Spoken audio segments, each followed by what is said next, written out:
South ఇండియాలోనే అతి తక్కువ ధరలకి రత్నాలనందించే ఏకైక సంస్థ 6JVR. నమస్తే, వెల్కమ్ టు సుమన్ టీవీ. నేను పద్మిని. ఈరోజు ఒక సూపర్ పాడ్కాస్ట్ని ప్రజెంట్ చేయబోతున్నాను. దానికంటే ముందు ఒక 20 years బ్యాక్ మేము పిల్లలు ప్రత్యేకంగా యూత్ గురించి ఒకవేళ మాట్లాడుకుంటే, గుడికి వెళ్ళాలంటే నామోషి, బొట్టు పెట్టుకోవాలంటే నామోషి, తల్లిదండ్రుల మాట వినాలంటే నామోషి, హిందూ అని చెప్పుకోవాలంటే నామోషి కదా. కానీ ఒక 15 years నుంచి మనం చూసుకుంటూ ఉంటే డెఫినెట్గా ఇందులో మార్పు వచ్చింది. ప్రత్యేకంగా యూత్లో చాలా మార్పు వచ్చింది. సనాతన ధర్మం గురించి ఖచ్చితంగా తెలుసుకుంటున్నారు. తెలుసుకున్నది 10 మందికి తెలియజేయడానికి ప్రయత్నిస్తూ ఉన్నారు. సనాతన ధర్మాన్ని లేకపోతే మన హిందూ దేవతల్ని ఏదైనా ఒక మాట అంటే దాన్ని అపోజ్ చేస్తున్నారు. వాళ్ళ ఫీలింగ్స్ని ఎక్స్ప్రెస్ చేస్తున్నారు. ఇందులో ఎటువంటి అతిశయక్తి లేదు కదా. సో అట్లా ఈ సోషల్ మీడియా కూడా చాలా వాస్ట్గా పెరిగిపోయింది. సో వాళ్ళ వ్యూస్ని ఎక్స్ప్రెస్ చేయడానికి ఫేస్బుక్, యూట్యూబ్, ఇన్స్టా అనేది ఒక మంచి వేదిక అవుతుంది. వేదిక అయ్యింది కూడా. సో అట్లా చాలా బ్యూటిఫుల్గా సనాతన ధర్మంలో ఉన్నటువంటి విషయాలని మనకి తెలియజేస్తూ చాలా బ్యూటిఫుల్గా ఇన్ఫ్లుయెన్స్ చేస్తున్నటువంటి ఒక ఇన్ఫ్లుయెన్సర్ని ఈరోజు ప్రజెంట్ చేయబోతున్నాను. So please welcome Ravikumar Pendyala గారు. నమస్కారం రవికుమార్ గారు. నమస్తే అండి. బాగున్నారా? బాగున్నావు. Thank you so very much for your time అండి. థ్యాంక్ యూ అండి, చాలా గొప్పగా చెప్పేశారు. లేదు లేదు, ఐ రియలీ మీన్ ఇట్. నేనే ఎగ్జాజరేషన్ చేయట్లేదు. చాలా చక్కగా తెలిసినటువంటి విషయాల్ని మనసుకి హత్తుకునేలా చెప్పటం ఇక్కడ మ్యాటర్స్ అండి. చాలా చక్కగా తెలియజేస్తున్నారు. సో మిమ్మల్ని ఎప్పటి నుంచో ఫాలో అవుతూ ఉన్నాను. ఇన్స్టాలో మీకు మెసేజ్ చేయటం ద్వారా మీరు రెస్పాండ్ అయ్యి ఇక్కడ ఉండకపోయినా, అంటే ఇండియాలో ఉండరు, ఇక్కడికి వచ్చినప్పుడు సమయం ఇవ్వటం నాకు చాలా చాలా సంతోషంగా అనిపిస్తోంది. ఓల్డ్ అనే విషయాలు ఉన్నాయి మాట్లాడుకోవడానికి. నాకు కూడా చాలా హ్యాపీగా ఉంది. Thank you. రైట్. అండ్ ఇంతకీ అసలు మీరు to start with me personal life నుంచే మనం స్టార్ట్ చేసుకుందాం. మీరు సుపరిచితులే, నేను పెద్దగా ఇంట్రడక్షన్ ఇవ్వాల్సిన అవసరం లేదు. తమ్నైల్లో మీ ఫోటో చూసి వచ్చి వ్యూస్ చూసేవాళ్ళు ఉన్నారు, నమ్మండి. రైట్. సరే, ఎక్కడ వాళ్ళు మీరు మీ పర్సనల్ లైఫ్ గురించి ఒకసారి. మాది కాకినాడ దగ్గర అండి, విలేజ్ ద్రాక్షారామం దగ్గర. కాకినాడ ద్రాక్షారామం మధ్యలో ఉంటుంది విలేజ్. సో అక్కడే చదువుకున్నా, ఆ దగ్గరలోనే ఇంజనీరింగ్ చేశాను. తర్వాత జాబ్ హైదరాబాద్లో కొన్ని రోజులు జాబ్ చేశాను ఐటీలో. తర్వాత మలేషియాలో ఆపర్చునిటీ రావడం, అక్కడికి వెళ్ళా. ఇప్పుడు ప్రస్తుతం అక్కడ జాబ్ చేస్తున్నా. మళ్ళీ ఎప్పుడు తిరిగి వచ్చేయాలని ఎదురు చూస్తున్నా. అంతే. మీకు వివాహం అయింది. You have a very beautiful wife. చాలా చక్కగా ఉంటారు మీ ఇద్దరు. రైట్. రీసెంట్ గా అయిందా పెళ్లి? 1 year దాటేసింది. Last year. హేమ తన పేరు. ఓకే. తను కూడా జాబ్ చేస్తున్నారా? ఇద్దరు జాబ్ చేస్తున్నారు. సో ఐటీలోనే ఉన్నారు మీరు. ఎట్లా అండి, కోడింగా లేకపోతే? నేను ఆటోమేషన్ టెస్టింగ్, తను manual testing. Manual. Okay. So obvious గా మీరు ఐటీలోనే ఉన్నారు. అయినప్పటికీ సమయం తీసుకుని ఇన్స్టాని వేదికగా చేసుకుని మీకున్నటువంటి పరిజ్ఞానం రీత్యా మీరు మీకు తెలిసినవన్నీ కూడా తెలియజేస్తూ ఉన్నారు. దీని వెనకాల ఉన్నటువంటి నేపథ్యం ఏమిటి? సనాతన ధర్మం మీద లేకపోతే మన ఇతిహాసాల మీద కానీ అన్నిట్ల మీద మీకున్నటువంటి అవగాహన ఎలా వచ్చింది? అంటే మెయిన్ ఫ్యామిలీ బ్యాక్గ్రౌండ్ దగ్గర నుంచి. అంటే మాది వైదిక కుటుంబం, నాన్నగారు పురోహితులు. సో అక్కడి నుంచి ఎంతో కొంచెం నాలెడ్జ్ ఉంటుంది. అక్కడే ఆ వాతావరణంలోనే పెరిగాను. సో దానివల్ల ఇంట్రెస్ట్ అనేది ఉంది. ఇంకా నాలెడ్జ్ అంటారా, మనకి నాలెడ్జ్కి ఏమి కొదవలేదండి. చాగంటి గారు ఉన్నారు, గరికపాటి గారు ఉన్నారు, సామవేదం వారు, వద్దివర్తి పద్మాకర్ గారు, ఎంతోమంది గురువులు ఉన్నారు. మనం సొంతంగా పుస్తకాలు తీసుకుని చదివే శ్రమ కూడా లేదు. వాళ్ళే మనకి అర్థమయ్యేలా చెప్తున్నారు. వాళ్ళు విని తెలుసుకొని ఇప్పుడు మరీ అడ్డగోలుగా అన్యాయంగా సనాతన ధర్మం గురించి ఇష్టం వచ్చినట్టు మాట్లాడినప్పుడు కనీసం అరే ఇంత దారుణంగా మాట్లాడుతున్నారు, ఎవరో కామెంట్లో దాన్ని డిఫెండ్ చేసుకోలేకపోతున్నారు. ఎవరైనా ఇంటర్వ్యూ చేస్తున్నారు అనుకోండి, అవతల వాళ్ళు సనాతన ధర్మం గురించి ఇష్టం వచ్చినట్టు మాట్లాడుతున్నారు అనుకోండి, ఆ ఇంటర్వ్యూ చేసి ఆయన హిందూ అయినా తను కూడా కరెక్ట్ అండి అంటారు. అంటే నాలెడ్జ్ లేదు. ఎందుకు లేదు అంటే షేర్ చేసుకోవట్లేదు. సో ఓకే, అట్లీస్ట్ మనకి తెలిసింది మనం ఇది కాదు, ఇందుకు ఇలా జరిగింది, అందుకని ఇలా వచ్చింది అని ఏదైనా ఎక్స్ప్లెయిన్ చేద్దాం. మరి అది ఇప్పుడు వాళ్ళు ఎప్పుడైతే అలాగా పాయింట్ చేస్తున్నారో లేని దాన్ని, అది నిజంగా ఉండిపోతుంది జనాల్లో. హిందువులందరూ కూడా అవును మన దాంట్లో తప్పులు ఉన్నాయి అని వాళ్ళు కూడా ఫిక్స్ అయిపోతున్నారు. మనకెందుకులే అనే థాట్ ప్రాసెస్ ఉందండి. ఇది మనం వింటూ ఉంటాము. లేకపోతే ఎవరిని హింసించటం, ఇక్కడ హింసించమని కాదు, మాటల ద్వారా హింసించమని కాదు ఇక్కడ చెప్పేది. కాకపోతే ఎవరికో ఏదో కదా, దేవుడి గురించి కదా, దేవుడు చూసుకుంటాడే, ఎవడి పాపాన వాడు పోతాడులే అనే థాట్ ప్రాసెస్ ఆ బ్రాటప్లోనే మనకు ఉంటుంది. ఇది ఎంతవరకు కరెక్ట్ అనేది మీ భావన? అంటే ఇప్పుడు దేవుడు మన చూసుకోవడం ఎంత నిజమో, మనం దేవుడిని చూసుకోవడం కూడా అంతే అవసరం. ఇప్పుడు ఎందుకంటే ఇప్పుడు ఆత్మ పరమాత్మ రెండు ఒకళ్ళతో ఒకళ్ళు కమ్యూనికేట్ చేసుకుంటేనే అది మూమెంట్ లైఫ్ లేదా మోక్షం అయినా ఏదైనా.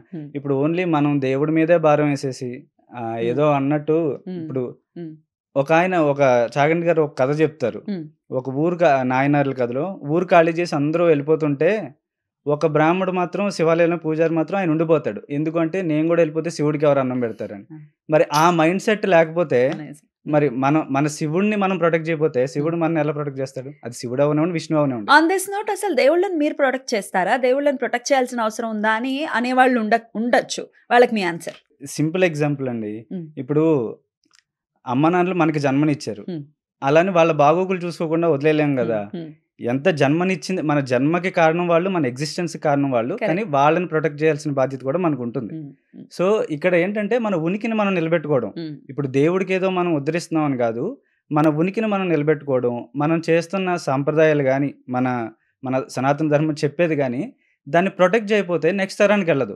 నెక్స్ట్ తరానికి వెళ్ళకపోతే మనం నష్టపోతాం, దేవుడు నష్టపోడు. ఇది మామూలు నాలెడ్జ్ కాదండి, అసలు ఎందులో లేనంత నాలెడ్జ్ ఉంది. ఇంత నాలెడ్జ్ని ఆల్రెడీ వేదం చదివిన వాళ్ళు, మహాపండితులు కూడా 4 వేదాలు చదివిన వాళ్ళు చాలా తక్కువ ఉంటారు. పూర్తిగా వేదం చదువుకున్న వాళ్ళు తక్కువ ఉంటారు. అర్థంతో వేదం చదువుకున్న వాళ్ళు తక్కువ ఉంటారు. వేళ్ల మీద అయిపోయారు. ఇప్పుడు మరి ఆ నాలెడ్జ్ ఆ తర్వాత తరాలకు ఎలా అంతరించిపోతుంది కదా. ఇప్పుడు ఎప్పుడైతే మనం ఇది తప్పు ఇది తప్పు ఇది తప్పు అంటామో, బ్రాహ్మణుల్లో ఎంతమంది అండి ఇప్పుడు వేదం నేర్చుకుంటున్న వాళ్ళు?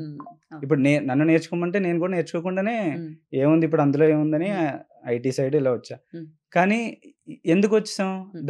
దానికి విలువ లేదు. సినిమాలు చూస్తే బ్రాహ్మణులు అంటే ఒక కామెడీ. సో ఎప్పుడైతే దాని వాల్యూ తీసేస్తున్నామో, ఇది యాక్చువల్గా మన మీద ఎప్పుడో బ్రిటిషర్స్ నుంచి ఈ కార్ల్ మార్క్స్ వీళ్ళందరి సిద్ధాంతాలు మన మీద రుద్దినవి ఇంకా కంటిన్యూ అవుతున్నాయి. యాక్చువల్గా ఇప్పుడు బ్రాహ్మణత్వం అంటే బ్రాహ్మణులను టార్గెట్ చేస్తే ఎందుకని? వాళ్ళే రిప్రజెంట్ చేస్తున్నారు ధర్మాన్ని. వాళ్ళని టార్గెట్ చేసి, వాళ్ళని తక్కువ చేసి, వాళ్ళని చీప్గా చూస్తే ఇంకా అక్కడితో ఆగిపోయింది. ఇప్పుడు బ్రాహ్మడే వదిలేసే, పట్టుకుని ఉన్నదే వాడు బ్రాహ్మడు అనేవాడు, వాడు కూడా వదిలేస్తే ఇంకా అయిపోయింది కదా ధర్మం. సో దీని ఎగ్జిస్టెన్స్ ఫస్ట్ ఉండటానికి, అంటే హిందూ ధర్మం యొక్క ఎగ్జిస్టెన్స్ కి బ్రాహ్మణుడు ప్రత్యేకమైన పాత్రను పోషిస్తాడు అని చెప్తున్నారు. రైట్. ఎందుకంటే ఆ బాధ్యత బ్రాహ్మణులకి ఇవ్వబడింది, వాళ్ళేం తీసుకోలేదు. అది రైట్ కాదు. అది ఒకటి గుర్తు పెట్టుకోవాలండి, అది రైట్ కాదు, అది బాధ్యత. ఎందుకు బాధ్యత? ఇప్పుడు బ్రాహ్మణులను తీసేయండి, మీరు బ్రాహ్మణులు అనగానే ఇప్పుడున్న బ్రాహ్మణ క్యాస్ట్ని పెట్టకండి. వర్ణం ప్రకారం బ్రాహ్మణుల బాధ్యతలు ఏంటి? వాళ్ళకంటూ ఒక స్కిల్ లేదు. ఇప్పుడు మిగతా వర్ణాల్లో స్కిల్ ఉంటాయి. ఇప్పుడు కుమ్మరైన ఆయనకు స్కిల్ ఉంది, దాని ద్వారా మనీ ఎర్న్ చేసుకుంటాడు. ఎవరైనా కమ్మరి, కంసాలి లేదా ఎవరైనా వాళ్ళకు ఒక స్కిల్ ఉంది, ఒక పని ఉంది, దాని ద్వారా మనీ ఎర్న్ చేసుకుంటాడు. వైశ్యులు అనేవాళ్ళు ఈ మనీని ద్వారా వ్యాపారం చేసి ఆ రాజ్యానికి వృద్ధిని తీసుకొస్తారు, ఫైనాన్షియల్ స్టెబిలిటీని ఇస్తారు. క్షత్రియులు దీన్ని ప్రొటెక్ట్ చేస్తారు. మరి ఇప్పుడు ఈ వైశ్యులు కానీ, రాజులు కానీ, ఇప్పుడు ఈ శూద్ర వ్యవస్థలో, వర్ణ వ్యవస్థలో ఉన్న శూద్రులుగా ఉన్న వాళ్ళు కానీ వాళ్ళ ధర్మాలని వాళ్ళు పాటిస్తే ఎలా పడితే అలా అడ్డగోలుగా చేయకూడదు కదా. ఏం చెయ్యాలి, ఎలా చెయ్యాలి, ధర్మంగా ఎలా నడుచుకోవాలి, ఇవన్నీ చెప్పడానికి ఒకడనే ఉండాలి కదా. అలా ఉండాలి అంటే ఈ వేదాలని, ఉపనిషత్తులని, పురాణాలని అధ్యయనం చేయాలి. అవన్నీ అధ్యయనం చేయాలంటే ఇప్పుడు వేద పాఠశాలకు వెళ్ళి ఒక స్మార్థం అంటే యజుర్వేదంలోనే ఎంతో ఒక భాగం నేర్చుకోవడానికి 15 ఏళ్ళు పడుతుందండి. మరి 4 వేదాలు నేర్చుకుని దాన్ని 10 మందికి చెప్పాలంటే ఎన్ని ఏళ్ళు పడుతుంది? మరి అలాంటి వాడు ఏ స్కిల్ చేసుకుంటాడు, ఏ పని చేసుకుని బతుకుతాడు? వాడికి బతకడానికి స్కిల్ లేదు. వాడి పని అధ్యయనం చేసి నలుగురికి చెప్పడం, ఇలా బ్రతకాలి అని చెప్పడం. దాని ద్వారా అందులో ఉన్న వాళ్ళందరికీ సాంప్రదాయబద్ధంగా వాళ్ళ కార్యక్రమాలను జరిపించడం. సో ఇలా ఉండేది. ఇది బ్రాహ్మణుల బాధ్యత. ఈ బాధ్యతకి వాళ్ళు ఏం ఆశించరు. ఇప్పుడు ఎక్కడైనా పేద బ్రాహ్మణుడు అంటారు తప్ప పేద రాజు, పేద రెడ్డి లేదు. ఎందుకని పేద బ్రాహ్మణుడు? వాడు సంపాదించడం కాదు, వాడి జీవితం ఈ అధ్యయనానికి, ధర్మ ప్రచారానికి అంకితం. సో ఇప్పుడు అలా ఉన్న వాడిని చూసుకోవాల్సిన బాధ్యత ఎవరిది? సమాజాన్ని. అందుకని రెస్పెక్ట్ ఇచ్చారు, అందుకని బ్రాహ్మణులకు రెస్పెక్ట్ ఇచ్చారు. అదేమో వాళ్ళకి రెస్పెక్ట్ కావాలి, వాళ్ళకి ఇవ్వాలని, ఇది రైటు లేకపోతే నరకానికి పోతావు ఇది కాదు. ఎందుకని? వాడు ఏం చెయ్యట్లేదురా, మనకి ధర్మం తెలియడానికి వాడు అధ్యయనం చేస్తున్నాడు, తర్వాత వాడి పిల్లలకి చెప్పి తర్వాత తరానికి అందేలా చేస్తున్నాడు. సో వాడి పని అదే చేస్తున్నాడు, వాడేం ఆశించట్లేదు. అందుకని వాడికి ఎంతో కొంత స్వయం పాకమో ఏదో మనం ఇద్దాం, ఈ పండగ చేసుకుని. దోషం ఉంటే వాడికి ఇద్దాం, ఎందుకంటే వాడు ధర్మంగా బతుకుతున్నాడు, వాడేమి అసాంఘిక కార్యకలాపాలు ఏమి చేయట్లేదు. అందుకని వాళ్ళకి అలా ప్రత్యేక స్థానం వచ్చింది ఆ బాధ్యత వల్ల. కానీ రాంగ్‌గా పోర్ట్రే అయిపోయారు మీరన్నట్టుగా. ఎందుకంటే బ్రాహ్మణులు వీళ్ళే రానివ్వరు. ఈ శూద్ర వ్యవస్థలో ఏదైతే ఉన్నారో వాళ్ళని దేవుడి దగ్గరికి రానివ్వకపోవడం, ఈ అంటరానితనంకి మేజర్ రోల్‌ని ప్లే చేసింది బ్రాహ్మణులే అని టార్గెట్ చేయడం గానీ, అక్కడి నుంచి మొదలైంది. అలా ఇప్పటికీ ఉంది. ఇప్పటికీ ఒకవేళ మామూలుగా వాళ్ళు అసలు ఎందులో పౌరహిత్యంలో ఉండక్కర్లేదు, ఎందులో ఉండక్కర్లేదు. నేను బ్రాహ్మిణ్ణి అని నేను గనక చెప్పుకుంటే, మీ వల్లనే నాన్ వెజ్ బాగా రేట్లు పెరిగిపోయాయి, మీరు తినడం వల్లే పెరిగిపోయాయని హ్యూమిలేట్ చేయడం, బ్రాహ్మణుల్ని హ్యూమిలేట్ చేయడం అనేది చూస్తూ ఉంటాం. ఎట్లా చూస్తారు దీన్ని? అంటే ఈ బ్రాహ్మణుల మీద ఈ కామెడీగా మాట్లాడడం, మీ నాన్ వెజ్ తినడం వల్ల పెరిగిపోయాయి, ఇది పక్కన పెడితే ఇది సమాజం ఇచ్చిన లోకో. మన హిందూ సమాజమే బ్రాహ్మణులకి చేసేసిన లోకో చేసింది. సో దానివల్ల ఇవి వస్తున్నాయి. దీనికన్నా ముందుకెళ్తే ఈ అంటరానితనాన్ని బ్రాహ్మణులే చేశారు. ఇవన్నీ ఏంటంటే, ఇప్పుడు అంటరానితనం వేరు, వాళ్ళు మడిగా శుచిగా ఉండడం వేరు. ఇప్పుడు మా అమ్మగారు ఉన్నారనుకోండి, ఆవిడ రేపొద్దున ఏదైనా పూజో ఏదైనా కార్యక్రమం ఉంటే ఒక చీరని మడిగా ఆరేసుకుంటారు, తర్వాత వచ్చి పనులు చేసుకుంటారు. రేపు ఆ పూజ ఆ స్పెషల్ ఈవెంట్ని చేసుకోవడానికి ఆ మడి చీర కట్టుకుంటారు. ఇప్పుడు ఆవిడ ఆరేసుకున్న చీరని ఆవిడ కూడా ముట్టుకోరు, తర్వాత వేరే బట్టలు వేసుకున్నారు. నేను ముట్టుకోను, నేను అంటరానివాడిని కాదుగా. మా అమ్మగారు ఆవిడ ఆరేసుకున్న చీర ఆవిడ ముట్టుకో, ఆవిడ అంటరానివాడు కాదుగా. ఇది ఎందుకు వచ్చిందంటే, 10 మందికి తీర్థ ప్రసాదాలు ఇచ్చేవాడు. ఇప్పుడు కరోనాలో ఎందుకండి ఒకరినొకరు ముట్టుకోవట్లేదు? సో 10 మందితో డీల్ చేసేవాళ్ళు ఎంత శుభ్రంగా ఎంత శుచిగా ఉంటే అంత మంచిది. సో అందుకని వాళ్ళు పెట్టుకునే నియమాలు అవి. ఆ నియమాలని కొంతమంది స్వార్థపరులు కూడా ఉంటారు, అందరూ గొప్ప వాళ్ళను. వాళ్ళు దాన్ని అది మేము గొప్ప, మమ్మల్ని ముట్టుకోకూడదని, అది ఎలా వచ్చిందో మధ్యలో వచ్చింది.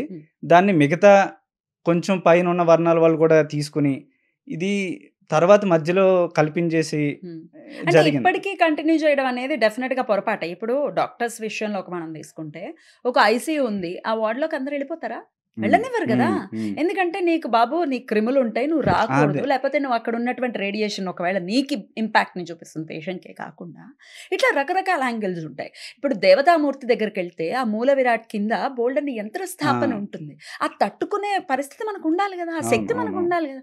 ఈ లాజిక్ ని మిస్ అయిపోయి ఎంతసేపు బ్రాహ్మణుల మీద పడి ఏడవటం ఎంతవరకు సమంజసం? అదే ఏమనంటే, శక్తి నేను వెళ్ళాను, ఆ గర్భగుడిలోకి వెళ్ళాను, నాకేం అవ్వలేదు. గ్రహణం రోజు వెళ్ళి భోజనం చేశాను, ఎదురుగా బజ్జీలు పెట్టుకుని తింటారు, నాకేం కాలేదు. నీకేం కాలేదు అనేది మ్యాటర్ కాదు అక్కడ. ఇప్పుడు ఒక సిగరెట్ తాగినంత మాత్రం లంగ్స్ పాడైపోయావు, పీరియడ్ పాడవుతుంది. అదే నేను చెప్పాను. అదే ఇప్పుడు డేంజరస్ కర్వ్ అని రాసింది, నువ్వు 100లో వెళ్ళిపోయావు, లక్కీగా అటు నుంచి ఏం రాలేదు కాబట్టి సర్వే అయిపోయావు. బట్ అలా 10 సార్లు వెళ్తే ఏదో ఒకసారి కొడుతుంది. సో అది ప్రమాదం అని చెప్పాం గానీ, అది చేస్తే ఇప్పుడే చచ్చిపోతావు అది కాదు. ప్రమాదం అని ఉన్నదని జాగ్రత్త పడమను. ఓవర్ ఎ పీరియడ్ నువ్వు ఇదే ప్రాక్టీస్ చేస్తుంటే, గ్రహణాల టైంలో తినడం కూర్చుంటే ఓవర్ ఎ పీరియడ్ జరుగుతుంది. ఏ రోజు గ్రహణం తీవ్రత ఎలా ఉంటుందో, దాని ఎఫెక్ట్ మన బాడీ మీద ఎలా ఉంటుందో చెప్పలేం కదా. మేబీ అన్ని గ్రహణాలు నీ మీద ఎఫెక్ట్ చూపించకపోవచ్చు, ఒక పర్టికులర్ టైంలో చూపిస్తే. సో అందుకని జాగ్రత్తగా ఉండంటున్నాం. జాగ్రత్త కూడా తప్పంటే ఎలా? కరెక్ట్. అర్థం చేసుకుని, కొంచెం బ్రాడ్గా అర్థం చేసుకుని, వాళ్ళని ఎలా కించపరచాలి, ఎట్లా వాళ్ళని హ్యూమిలేట్ చేయాలన్న యాంగిల్ నుంచి బయటకు వస్తే అన్నిట్లో పాజిటివ్ అనేది కనిపిస్తుంది. ఇక మీ గురించి ఒకవేళ అంటే మీరు ఇందాకే చెప్పారు, బ్రాటప్లోనే ఉంది, ఆర్థోడాక్స్ ఫ్యామిలీ మీది అనేది అర్థమవుతుంది. బ్రాటప్లోనే ఉంది, చిన్నప్పటి నుంచి పౌరోహిత్యంలో ఉన్నారు నాన్నగారు కాబట్టి ఖచ్చితంగా ఇతిహాసాలని చిన్నప్పటి నుంచి వినటం అవన్నీ ఉండేవా? అంటే నేను చిన్నప్పటి నుంచి అంత ఇంట్రెస్ట్గా కూర్చుని వినడం అది తక్కువే అండి. కానీ మా అమ్మగారు ఈ రామాయణం శ్లోకాలు అవి వంట చేసేటప్పుడు, ఏవో ఏరుకునేటప్పుడు బియ్యంలో రాళ్ళు అవి చదువుకుంటూ ఉంటారు, అవి వినడం ఎక్కువ.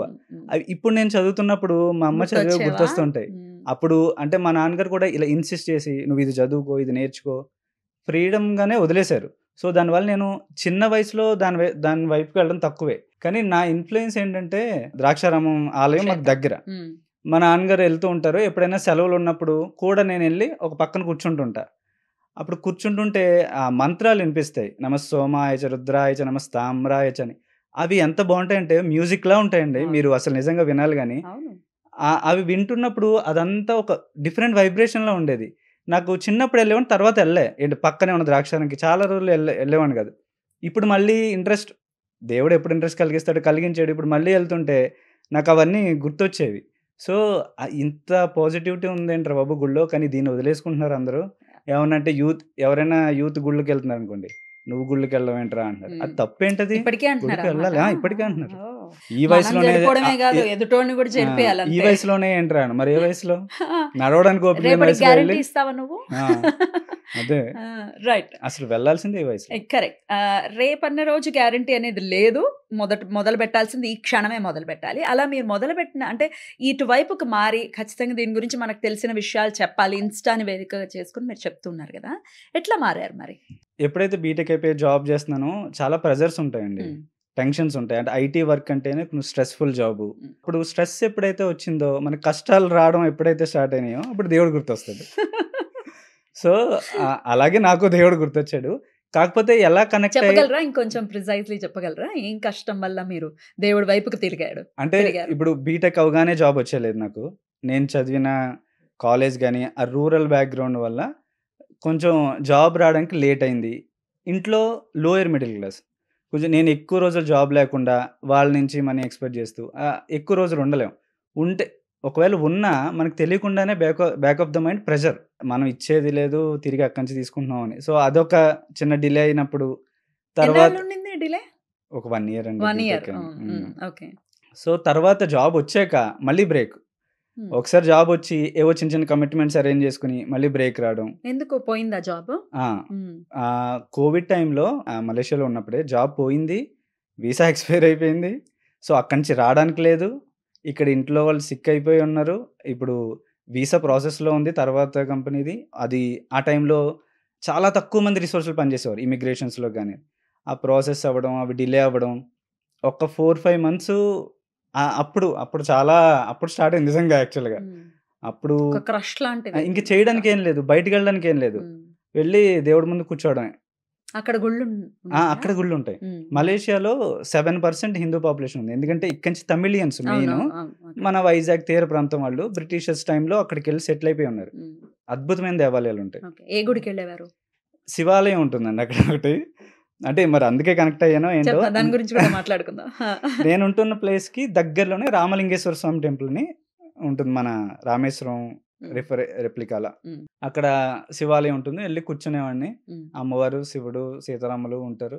సో కూర్చుంటే కొంచెం ప్రశాంతత. అలా తర్వాత ఈ మన గురువులు చెప్పే వీడియోలు వినడం కొంచెం టైం వచ్చింది నాకు. ఆ గ్యాప్ అది బ్యాడో గుడ్డో మొత్తానికి ఆ టైంలో చాలా ఈ స్ట్రెస్, ఈ బాధల నుంచి కొంచెం అలా కూర్చునేవాడిని. గుళ్ళో కూర్చోవడం, దేవుడి దగ్గర కూర్చోవడం, చదవడం, స్ట్రెస్ మేనేజ్ చేసుకోవడానికి. సో ఇలా అప్పుడు స్టార్ట్ అయింది. తర్వాత అరుణాచలం వెళ్ళడం. అరుణాచలం వెళ్ళాక అంటే అరుణాచలం వెళ్ళినందుకు నాకు కాన్షియస్గా ఏం డిఫరెన్స్ లేదు, బట్ ఎందుకో ఇవన్నీ పెరిగింది నేను అరుణాచలం వెళ్ళొచ్చాకనే. వెళ్ళాను, గిరి ప్రదక్షిణ చేశాను. పైగా 60 ఏళ్ల వయసులో మా మదర్ చేశారు గిరి ప్రదక్షిణ. ఆవిడ బస్సు ఎక్కమంటే నేను ఎక్కలేను, కాలు అంత పైకి ఎత్తలేను అంటారు. ఆవిడ 14 కిలోమీటర్లు నడిచారు.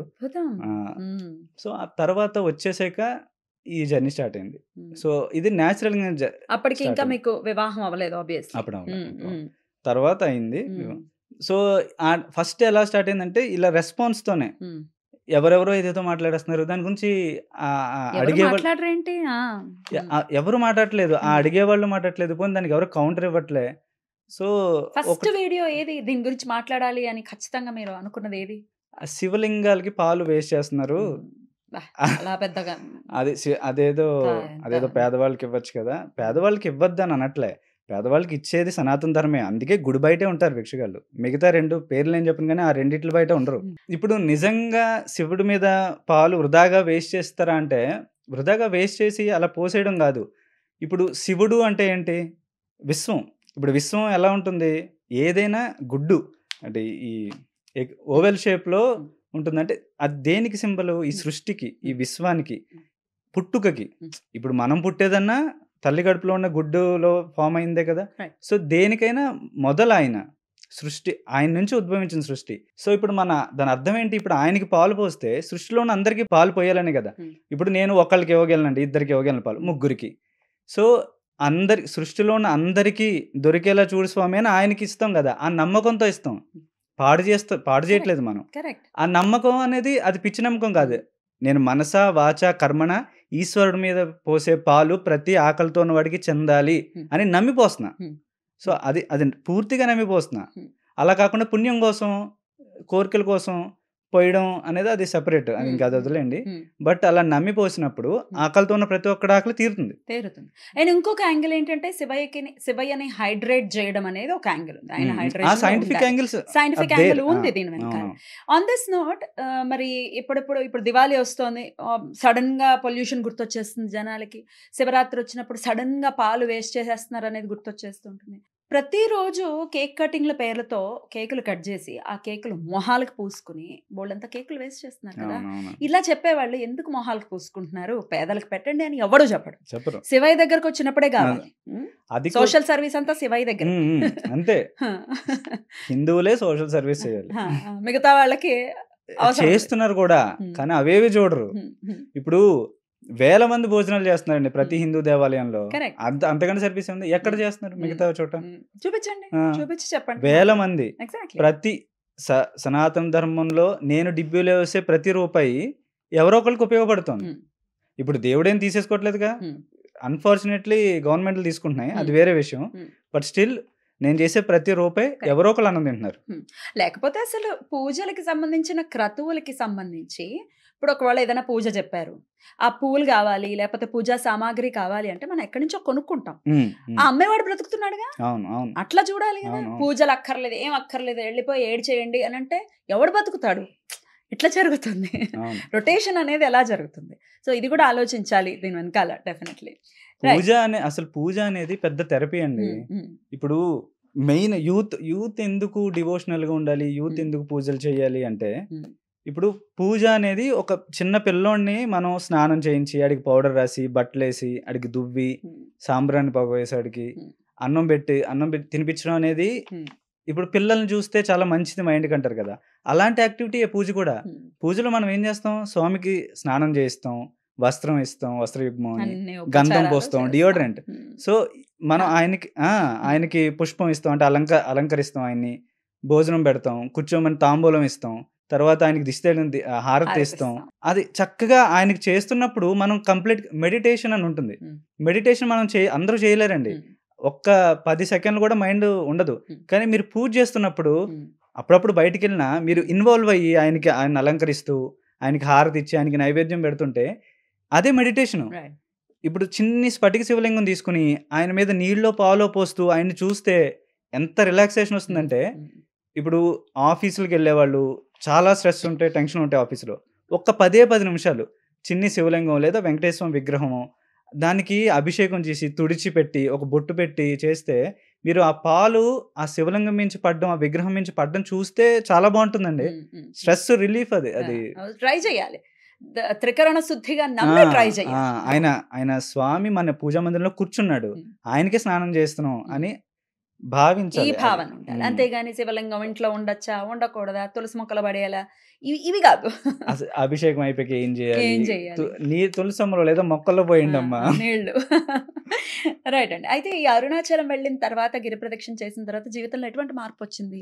ఈ ప్రొఫెషనల్ లైఫ్ లో సెటిల్ అవ్వడం, నెక్స్ట్ పర్సనల్ లైఫ్, మ్యారేజ్, ఇవి రెండు సెట్ అయినవి నాకు అరుణాచలం వెళ్ళొచ్చిన తర్వాతే. చాలా స్ట్రగుల్ తర్వాత ఇవి రెండు. సో మాది లవ్ మ్యారేజ్. ఇప్పుడు మనం చేసింది కరెక్టే, ధర్మబద్ధంగానే ఉన్నాం, తల్లిదండ్రులను ఒప్పించడం 2 ఫ్యామిలీని ఒప్పించడం అనేది నేనైతే ఒప్పించలేదు, అమ్మాయి ఒప్పించిందా? శివుడే ఒప్పించాడండి నిజంగా. అంటే మా కష్టం ఉంది, నాది గాని అమ్మాయిది గాని కష్టం ఉంది, మేము తిండి తినకపోవడం, కానీ ఏదైనా అయిపోయేది కాదు, ఏదో వెనకుండా నడిపించినట్టు జరిగింది. అసలు ఎలా అవుతుందో అనుకున్న పెళ్లి అద్భుతంగా జరిగింది. అటు ప్రొఫెషనల్ లైఫ్ ని కూడా స్వామి సెట్ చేశాడు అయితే కదా. ఎన్నాళ్ళు పట్టింది అరుణాచలం వెళ్ళి వచ్చిన తర్వాత మొత్తం అంతా సెటిల్ డౌన్ అవ్వడానికి? అంటే అరుణాచలం వెళ్ళేటప్పుడు నాకు ఉంది, జాబ్ ఉంది, బానే ఉంది. తర్వాత ఈ స్ట్రగుల్స్ వచ్చాయి, తర్వాత అంతకు మించిన జాబ్ వచ్చింది, తర్వాత ఇక్కడే హైదరాబాద్లో ఏదో ఫ్లాట్ తీసుకోవడానికి. సో ఒక మూమెంట్ వచ్చింది. అన్నిటికంటే ముందు నాకు ఈ స్పిరిచువల్ సైడ్ నా జర్నీ స్టార్ట్ అయింది. అది ఇంటెన్షనల్ గా కాదు, న్యాచురల్ గా జరిగింది. నేను ఇవాళ నుంచి ఇలా చేద్దాం అని అనుకోలే, నేను స్లోగా గుడికి వెళ్ళి కూర్చోవడం. నాకు చెప్పాను కదా, నేను శివాలయానికి రామలింగేశ్వర స్వామి గుడికి వెళ్తూ ఉండేవాడిని మలేషియాలో. ఒక్కొక్కసారి వెళ్ళకపోతే నేను మిస్ అయిపోయేవాడిని, ఏదో వెలితిగా ఉండేది, వెళ్ళి ఆయన్ని చూడాలనిపించేది. ఏముండదండి అక్కడ, పోనీ రూపం కూడా ఉండదు. పోనీ వెంకటేశ్వర స్వామి అయితే ఇంత రూపం ఉంటుంది, చూడాలనిపించచ్చు. శివలింగం ఆయన కూడా చూడాలనిపిస్తుంది అంటే మరి ఇది మాయ కదా. రూపరూపే ఆయన, రూపరూపి ఆయనకి పెద్ద రూపంతో ఏమీ సంబంధం లేదు, అవసరం లేదు. అంత చూడాలనిపించేంత అట్రాక్షన్ ఏముంది ఆయనలో ఇక్కడ నుంచి చూడాలి. ఏమో అదే కరెక్ట్, మీరు అన్నట్టుగా కాళ్ళు చేతులు అవన్నీ ఉండి ఏదో మానవాకారంలో ఉంటే ఏదో చూస్తే ఇప్పుడు వెంకటేశ్వర స్వామి చూస్తే ఆనందం కలుగుతుందండి. ఎందుకంటే ఆయన అంత అందంగా ఉంటాడు, అద్భుతంగా ఉంటాడు. అమ్మవారిని చూసినా కానీ వెళ్ళి శివుడిని చూడాలి, శివలింగం చూస్తున్నట్టు అనిపించదు, శివుడినే చూస్తున్నట్టు ఉంటుంది. కానీ చూసేది శివలింగాన్ని, అయినా వెళ్ళాలనిపిస్తుంది అంటే ఆయన ఎంత అట్రాక్ట్ చేస్తున్నాడు. డెఫినెట్లీ.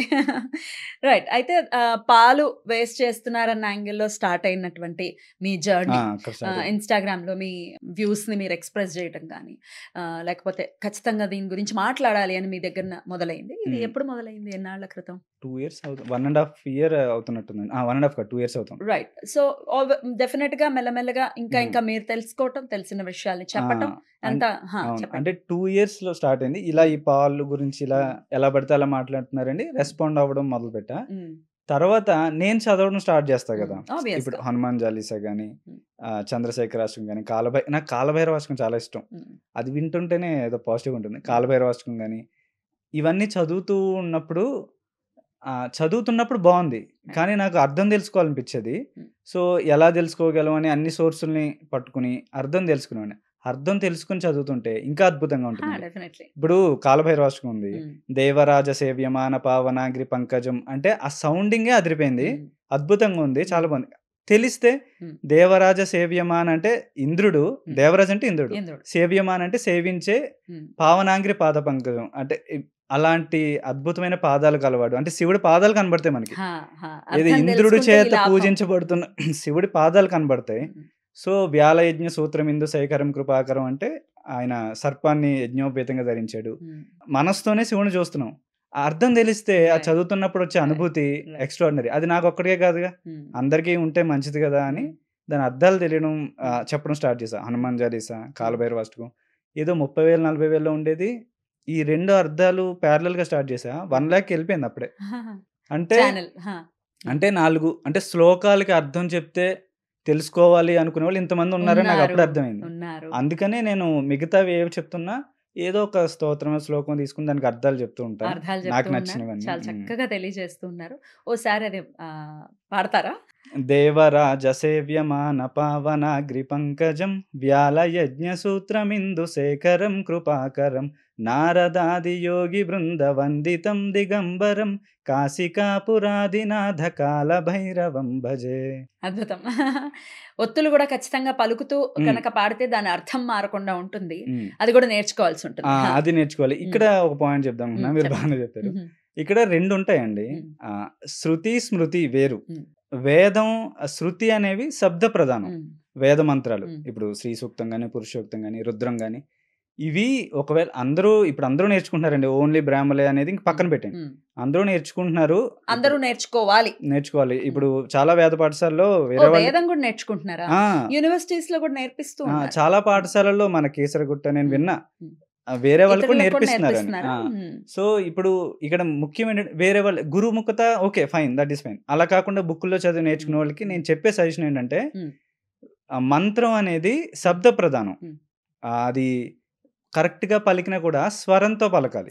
అనుదాత్త ఉదాత్తాలు ఉంటాయి, ఎందుకంటే అది శబ్ద ప్రధానంగానే వచ్చింది. సో దాన్ని అనుదాత్తాలు పాటిస్తూ చదివితే చాలా ఫలితం, లేదంటే అంత ఫలితం దక్కదు. కొన్ని నెగటివ్ వస్తాయి అంటారు, బట్ అది భయపడడానికి కాదు, తెలుసుకోవాలి కదా. ఇప్పుడు రక్షించు అనే చోట నువ్వు భక్షించు అన్నావు అనుకో, అయిపోతుంది, భక్షించబడతావు. శ్లోకాలు అనేవి స్తోత్రాలు కానీ మీరు కరెక్ట్ గా చదివితే చాలు, మీరు ట్యూన్ చేసినా పర్లేదు. ఇంకొకటి అండి, చాలా మంది ఈ గాయత్రి మంత్రాన్ని ప్లే చేసుకుంటూ ఉంటారు ఇంట్లో, సాంగ్ లా పెట్టుకుని. అది వినకుండా ఉంటే మంచిది. అది ఎందుకంటే అది మంత్రం అండి, అత్యంత సనాతన ధర్మంలోనే ది మోస్ట్ పవర్ఫుల్ మంత్రం ఏదంటే గాయత్రి మంత్రం. ఆ గాయత్రి మంత్రం అనేది మనం అనుకున్నట్టు శబ్ద ప్రధానం. దాన్ని స్వరయుక్తంగా ఉదాత్త అనుదాత్తాలు పాటిస్తూ ఎవరైనా వేద పండితులు చదివినవి ప్లే చేసుకోండి, ఫైన్. బట్ ఈ ట్యూన్ చేశారు చూసారా, పాటల్లా ఉన్నవి, అది అసలు ప్లే చేయకండి, అది వినకండి, మీరు దాన్ని రిపీట్ చేయకండి. అది అది మంచిది కాదండి. అది అండ్ అన్ని వేళలా వినేటటువంటి పరిస్థితి ఉండదు ఆ మంత్రానికి. అది కూడా ఒక పాయింట్. అది మనం స్వరయుక్తంగానే చదవాలి మంత్రం అది. డిఫరెన్స్. ఇప్పుడు కాలభైరవాష్టకం ఉందనుకోండి, మీరు ఏ ట్యూన్ అయినా చేయండి, ఒక్కొక్కళ్ళు ఫైన్. మహిషాసుర మర్దిని స్తోత్రం మీరు ట్యూన్లు మీ ఇష్టం చేసుకోండి. కానీ మంత్రం అనేది ఎవరైనా ట్యూన్లు చేసినా అవి వినకండి, అవి చదవకండి కూడా. దాన్ని అలాగే చదవండి. ఇప్పుడు మంత్రం ఎందుకులేండి, చదవండి. ఇంకొకటి, కొంతమంది శ్లోకాలు జస్ట్ కరెక్ట్ గా పలికితే చాలు. ఇక్కడ ప్రాబ్లం ఏమొచ్చిందంటే, మన వాళ్ళు చాలా మంది మహిషాసుర మర్దిని స్తోత్రం ఉంటుంది కదా, ఐగిరి నందిని, అది నార్త్ వాళ్ళు పాడినవి చాలా ఉంటాయండి. అంటే నేను ఏది నార్త్ లాంగ్వేజ్, హిందీ లాంగ్వేజ్ ని తక్కువ చేయడం కాదు, కానీ వాళ్ళు కైటబ బందిని అని ఉంటుంది, లేదా శైలసుతే, రమ్యక పర్దిని శైలసుతే అని ఉంటుంది కదా, వాళ్ళు శైలసుతే అంటుంటారు. వాళ్ళు ఐకారాన్ని పలకరు. ఎందుకని ఇప్పుడు ప్రతి హిందీలో కూడా ఏ ఏ ఐ 3 ఉన్నాయి, పలకరు. శైలసుతే అంటూ ఉంటారు. ఆ లాంగ్వేజ్ లోనే. ఇప్పుడు మళ్ళీ ఈ నేను తెలుసుకున్నది, బీహార్ సైడ్ వాళ్ళు శైలసుతే అంటే శైలసుతే అంటారు. వాళ్ళని వీళ్ళు ఎక్కిరిస్తుంటారు, వాళ్ళ యాక్సెంట్ బాగోదని, కరెక్ట్ గా పలికినందుకు పనిష్మెంట్ మేబీ. సో ఇవి కొంచెం తప్పులుగా ఉన్నవి. మన తెలుగు వాళ్ళు చక్కగా పాడినవి చాలా ఉన్నాయండి, అవే పెట్టుకున్నానండి. డెఫినెట్లీ. ఇంకా పాలిటిక్స్ లో కూడా రకరకాల పొలిటీషియన్స్ ఒకవేళ ఈ గుళ్ళ గురించి ఏదైనా కమెంట్ చేసినా, మన ధర్మం గురించి ఏదైనా కమెంట్ చేసినా వెంటనే అపోజ్ చేస్తున్నారు. ఎట్లా దానికి వచ్చే రెస్పాన్స్ ఎలా ఉంటుంది? బెదిరింపులు ఇట్లాంటివి ఏమైనా ఎప్పుడైనా చూసారా? లేదండి. అంటే వాళ్ళు సీరియస్ తీసుకునే అంత స్థాయి లేదు నాకు. సో వాళ్ళు పట్టించుకుంటారు లేదు కూడా తెలియదు. కానీ నా వంతు రెస్పాండ్ అవ్వడం, దాన్ని కరెక్ట్ చేయడం అనేది నా బాధ్యత కింద ఫీల్ అయ్యి నేను కరెక్ట్ చేస్తూ ఉంటా. అంటే ఎందుకంటే ఇప్పుడు వాళ్ళు ఏ మతమైనా అయి ఉండొచ్చు, లేదా వాళ్ళు సెక్యులర్లు అయి ఉండొచ్చు, ఏదైనా అయి ఉండొచ్చు. కానీ మరీ అడ్డగోలుగా హిందువుల ఆదాయాన్ని హిందూ దేవాలయాల నిర్మాణానికి వాడకూడదు అని చెప్పడం అనేది నాకు మరీ దారుణమైన, అన్యాయమైన మాటగా అనిపించింది. సో అందుకని రెస్పాండ్ అయ్యా. ఎందుకు కడుతున్నారు, ఎందుకు కట్టాలి గుళ్ళు అని కొంతమంది. అండ్ ఈ సోకాల్డ్ సెక్యులర్ పొలిటీషియన్స్ ఉంటారు, వాళ్ళు ఏంటంటే మసీదుకి వెళ్తే టోపీ బ్రహ్మాండంగా పెట్టుకుంటారు.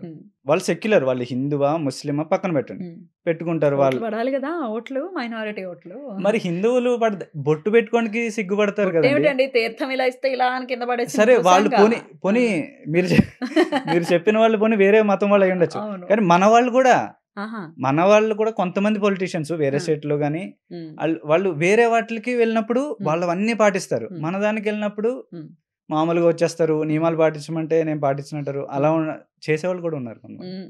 బాగా చనువు ఎక్కువ కదా, మనదే కదా, మనల్ని ఏమనలే అన్న చనువేమో. రైట్. అయితే ప్రజల నుంచి వచ్చినటువంటి రెస్పాన్స్ ఎలా ఉంటుంది? ఇన్స్టాలో ఎట్లాంటి రెస్పాన్స్ వస్తూ ఉంటుంది మీ దానికి? పర్సనల్ గా మెసేజెస్ రావటం కానీ, ఎవరైనా ఏదైనా మిమ్మల్ని అపోజ్ చేయటం, మిమ్మల్ని ఇబ్బంది పెట్టడం, మిమ్మల్ని పొగట్టం అయితే జరుగుతూనే ఉంటుంది, కానీ ఏదైనా ఇబ్బంది పెట్టే మాటలు మాట్లాడటం, ఇది ఏమైనా చూసారా ఎక్స్పీరియన్సెస్? లేదండి, పొలిటికల్ గా నేను చేసినప్పుడు రాలేదు నాకు అంత నెగిటివ్. ఓవరాల్ గా అడుగుతున్నా. కొంతమంది ఏదో పెడుతుంటారు, అన్న పాలిటిక్స్ ఎందుకు, పాలిటిక్స్ లోకి నేను వెళ్ళట్లే. వాళ్ళు సనాతన ధర్మంలోకి వచ్చినప్పుడు నేను దానికే రెస్పాండ్ అవుతున్నా, అదే చెప్తాను. కానీ దీనికన్నా శివకేశవులు గురించి చెప్పినప్పుడు మాత్రం నా వద్దు, ఆ గురువు గారు అలా చెప్పారు అదే నిజం అన్నట్టు పెడుతుంటారు. అంటే సొంత అంతర్యుద్ధం అంటారు దీన్ని, అది చాలా ప్రమాదం. మనలో మనం కొట్టుకు చావాలని చాలా తీసుకొచ్చారు, ఇంకా ఇప్పటికీ కంటిన్యూ అవుతుంది. సో ఎట్లాంటి, అంటే ఎప్పుడు ఎవరు మెసేజ్లు ఇబ్బంది పెట్టేలాగా మెసేజ్లు పెట్టడం ఏమీ జరగలేదు ఇప్పటి వరకు అయితే లేదండి. జస్ట్ పెట్టద్దు అంటారు. రాలేదు. ఓన్లీ ఫాలోవర్స్ అక్కడక్కడ పెడుతుంటారు, వీళ్ళు కూడా చెప్పారు కదా వాళ్ళది అనలేదు అని ఏవో కొన్ని పెడుతుంటారు అంతే. బట్ అంత రెస్పాండ్ అవుతారా వాటికి? కొన్నిట్లకి. సరే, ఇక శివకేశవుల గురించి ఎలాగో వచ్చేసింది కాబట్టి, శివకేశవులకి అభేదంగా చూసేటటువంటి దౌర్భాగ్యపు స్థితిలో కొంతమంది ఉన్నారు. పెద్ద పెద్ద ప్రవచనకారులు చెప్పి ఉన్నారు, ఒకవేళ శివుణ్ణి గనక ద్వేషిస్తే ఎటువంటి పరిస్థితుల్లో విష్ణు అనుగ్రహం రాదు అని చెప్పినటువంటి ప్రవచనకారులు చెప్పినవి ఉన్నాయి. సరే, వాళ్ళు ఏదో చెప్పారు మనం ఫాలో చేయటం అని కాకుండా, వాళ్ళ బ్రాటప్ లోనే ఉంది కొంతమందిలో అని అనిపిస్తుంది. బాహటంగా యూట్యూబ్ ని వేదికగా చేసుకుని శివుడి మీద ద్వేషాన్ని గుప్పించేటటువంటి కొంతమంది ఉన్నారు. వీళ్ళని ఎలా చూస్తారు? వాళ్ళ అమాయకత్వం అండి, ఉమ్. లేదా బా, మూర్ఖత్వం. మూర్ఖత్వం అయినా పర్వాలేదు కానీ అమాయకత్వం అంటే ఇంత సాఫ్ట్ గా ఉన్నారు. అంత అమాయకులండి. ఇప్పుడు ఒక స్థాయిలోకి వచ్చి ఆధ్యాత్మికంగా అంత ఎదిగి ఇలా మాట్లాడుతున్నారంటే వాళ్ళు ఇంకా ఆ సనాతన ధర్మం యొక్క నాలెడ్జ్ ప్రకారం అమాయకులే, వాళ్ళకి పూర్తిగా నాలెడ్జ్ లేనట్టు. ఎందుకంటే అండి, మన ధర్మానికి ఫౌండేషన్స్ ఏంటి అంటే మూడు శక్తులండి. ఇప్పుడు శివ, విష్ణు, శక్తి అంటే అమ్మవారు. సనాతన ధర్మానికే కాదు, ఈ మొత్తం ఎగ్జిస్టెన్స్కి బేసు ఆ మూడు నేచర్ ఎగ్జిస్టెన్స్ కే బేసు. బేస్. ఇప్పుడు మనం శివుణ్ణి ఏమంటాం? లయకారుడు అంటాం. త్రిపురాంతకాయ, కాలాగ్ని రుద్రాయ అంటే కాల, నీలకంఠాయ. లేదా కాలభైరవ. ఉమ్, తర్వాత సదాశివ. ఉమ్, ఇప్పుడు మీరు సదా అని ఎప్పుడు వాడతారండి? ఉమ్. సదా అంటే ఎప్పుడు, ఎప్పుడు అన్ని టైం వేళలా. రిలేటెడ్ పదం అది. ఉమ్, విష్ణు అంటే మీనింగే అంతటా వ్యాపించి ఉన్నవాడు అని. ఉమ్, శక్తి అంటే ఆబ్వియస్లీ మీకు తెలుసు, ఈ మొత్తం ఉమ్, సృష్టికి శక్తి, ఎనర్జీ అనేది Energy. ఆవిడ నుండి వస్తుంది. ఇప్పుడు నేను నాగోల్ నుంచి ఇక్కడికి వచ్చానండి. ఉమ్, ఇప్పుడు నేను ఎలా చెప్పొచ్చు, నేను అక్కడి నుంచి ఇక్కడికి రావడానికి ఎంతసేపు పడుతుంది అంటే, మీరు 20 కిలోమీటర్లు అనొచ్చు, ఉమ్, లేదా 1 అవర్ అనొచ్చు. ఉమ్, సో రెండు ఒకటే. ఇప్పుడు నేను 20 నేనేమో 1 అవర్ అంటున్నా. నేను ఈ రాడాన్ని టైంతో చూస్తున్నా, ఉమ్, మీరు ఉమ్. 20 Distance కిలోమీటర్లు లో అన్నారు, మీరు చూస్తున్నా. స్పేస్లో ఉమ్, చూస్తున్నారు. అవును. బట్ అంతిమంగా ఉమ్, ఒకటే, రెండు ఒకదాని ఒకటే. గురించి చెప్తున్నాం. ఉమ్, సేమ్ కాలం అనేవాడు శివుడు, ఉమ్, ఈ స్పేస్ అనేది విష్ణువు. ఉమ్. సో ఈ తర్వాత శక్తి అమ్మవారు. ఈ మూడింటి కలయిక ఈ సృష్టి. దేన్ని వదిలేసినా మీరు ఆ, ఫూలిష్, అసలు ఆ. అంతకంటే ఫూలిష్ ఇంకోటి లేదు. ఇంకో దానికి అసలు దాని మీనింగే లేదు. లేదు కదా. శక్తి లేకపోతే కాలం ఉంది. ఆ. ఆహా, మనకి ఒక్క కాలం ఉంటే అది కాలం స్తబ్దుగా ఉండిపోయింది. Exactly, శక్తి ఉండాలి. కలిసాకనే సృష్టి Exactly, మొదలైంది. exactly. సో ఇవన్నీ 3 ఇంపార్టెంట్ అండి. ఉమ్, ఇప్పుడు గురువులు ఇప్పుడు ఫర్ ఎగ్జాంపుల్ గురువులు చెప్పచ్చు, ఆధ్యాత్మికవేత్తలు, ప్రవచనకర్తలు చెప్పచ్చు, విష్ణువే గొప్ప, విష్ణు ఆరాధన చేయాలి, లేదా శివారాధన చేయాలి. జనరల్ ప్రజలు అది ఎక్కించుకోకండి. ఎందుకు చెప్తున్నా అంటే, ఇప్పుడు మనం 10th క్లాస్ చదువుతున్నాం అనుకోండి, ఫిజిక్స్ తర్వాత న్యాచురల్ సైన్స్, వీళ్ళిద్దరూ ఫిజిక్స్ గొప్ప అని ఈయన అంటాడు, న్యాచురల్ సైన్స్ గొప్ప అని ఆయన అంటాడు. సో రెండు గొప్పే. ఉమ్, నీకు ఏది ఇంట్రెస్ట్ ఉంటే అది ఎక్కువ చదువు, కానీ రెండో దాన్ని పూర్తిగా వదిలేకు, ఫెయిల్ అవుతావు. కరెక్ట్. సో సో దేని రెస్పెక్ట్ దానికి ఇవ్వాలి. నీకు అన్నీ అవసరం. ఇప్పుడు ఫిజిక్స్ సార్కి ఫిజిక్స్ చాలు, ఎందుకంటే ఆయన అందులోనే ఉన్నారు. న్యాచురల్ సైన్స్ ఆవిడకి అది చాలు, జువాలజీయో బయాలజీ అవి చాలు, కానీ నీకు అన్నీ కావాలి. నువ్వు ఎవరిని తక్కువ చేయకూడదు. ఇప్పుడు వాళ్ళ స్కూల్ ఆఫ్ థాట్ అండి. ఇప్పుడు వైష్ణవ ఆలయంలో, విష్ణుమూర్తి ఆలయంలో అర్చన చేసే వాళ్ళకి వాళ్ళ ఆగమ శాస్త్రాలు, వాళ్ళ నియమాలు అవి ఉంటే వాళ్ళు అవి పాటిస్తారు, అవే చెప్తారు కూడా. వాళ్ళు శైవాగమం పాటించే వాళ్ళు అవే చెప్తారు. కానీ ఎందుకంటే వాళ్ళ థాటే అది, వాళ్ళు నేర్చుకున్నది అది, వాళ్ళు చేస్తున్నది అది. సో వాళ్ళు చెప్తారు. కానీ సామాన్య ప్రజలు ఇప్పుడు శివుణ్ణి ఇష్టపడి విష్ణువుని ద్వేషించడం అనేది వాళ్ళు చేసే పూజలు అన్నిటికీ నిరుపయోగం అయిపోతాయి. సో జనాలకి చేసే రిక్వెస్ట్ ఏంటంటే, నేను సామాన్య జనానికి, ఇప్పుడు మీరు మాత్రం ఏ దేవతని ద్వేషించకండి. సో ఇక్కడ సనాతన ధర్మంలో ఈయనే సుప్రీం, ఈయన్ని పట్టుకుంటేనే మోక్షం వస్తుంది అనేది లేదు. మోక్షానికి ఇప్పుడు ఏ దేవుణ్ణి పూజించకుండా ఉండేవాడు కూడా మోక్షం వస్తుంది. మేబీ వాడు ధర్మంగా బ్రతికాడేమో. సో అందుకని గురువులు చెప్పచ్చు. అండ్ ఇంకోటి ఏంటంటే, ఇప్పుడు వీళ్ళు ముగ్గురిని సుప్రీంగా చెప్పారండి. ఫస్ట్ ఎవరు వచ్చారు అనే మాటకు వస్తే, ఇప్పుడు ఒక్కొక్క పురాణం ఒక్కొక్కటి చెప్తుంది. శివ పురాణం శివుడు అంటారు, విష్ణు పురాణం భాగవతం అయితే విష్ణువు అంటారు, దేవి భాగవతం అమ్మవారు అంటారు. ఈ మూడిట్లో ఏది కరెక్ట్ అంటే 3 కరెక్ట్. ఎందుకంటే మనం అనుకున్నాం, ఆయన స్పేసు, టైము, ఎనర్జీ, శక్తి, ఈ 3 ఫస్ట్ 3 వచ్చాయి. సో ఈ 3 ఇంపార్టెంటే. ప్లస్ ఇప్పుడు కల్పాలు ఉంటాయి, కల్పాన్ని బట్టి ఒక్కొక్క కల్పంలో ఒక్కొక్కళ్ళు ముందు వస్తారు. ఇప్పుడు ఈ శ్వేతవరాహ కల్పం, విష్ణువు ముందు వచ్చాడు. కానీ బియాండ్ దిస్ ఫిజికల్ యూనివర్స్, ఈ యూనివర్స్ మొత్తానికి బయట ఈ 3 శక్తులు ఉంటాయి. ఈ 3 శక్తులు కంట్రోల్ చేస్తాయి. ఇప్పుడు within universe Brahma, Vishnu, మహేశ్వరుడు లేదా పార్వతీదేవి అయితే, outside beyond this universe Mahavishnu, Sadashiva, Parashakti.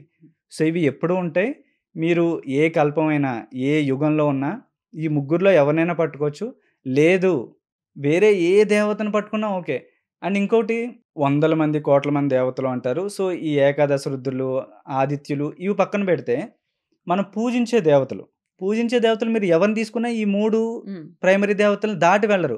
విఘ్నేశ్వరుడా Shiva family, Subrahmanya స్వామి శివుడు ఫ్యామిలీ, కాలభైరుడా ఆయన అవుతాను, వీరభద్రుడా ఆయన అవుతాను, విష్ణువు దశావతారాలు. సో అమ్మవారు లక్ష్మీదేవి, సరస్వతిదేవి, మిగతా నవర దుర్గలు. మీరు హనుమంతుడు అంటారా, శివుడు అంశే, శివం. సో మీరు ఈ ముగ్గురు నుంచి బయటికి వెళ్ళలేరు సనాతన ధర్మంలో. సో ఎంతో మంది దేవతలు లేరు. సో మీరు ఎవరిని పూజించినా ఆ ఈ ముగ్గురిని ముగ్గురులో ఎవరో పూజిస్తారు. ఒకరి దగ్గరికి వెళ్తుంది. ఆ ముగ్గురులో ఎవరో ఒకళ్ళు ఆ, కరెక్ట్. సో సో మీరు వీళ్ళనే పూజించాలి, వీళ్ళ వల్లే మీకు మోక్షం కలుగుతుంది అనేది Hmm. మైండ్ లోంచి తీసేయండి. అది ఏ సాంప్రదాయమైనా, నేను ఏ సాంప్రదాయాన్ని కాంట్రడిక్ట్ చేయట్లేదు. Right.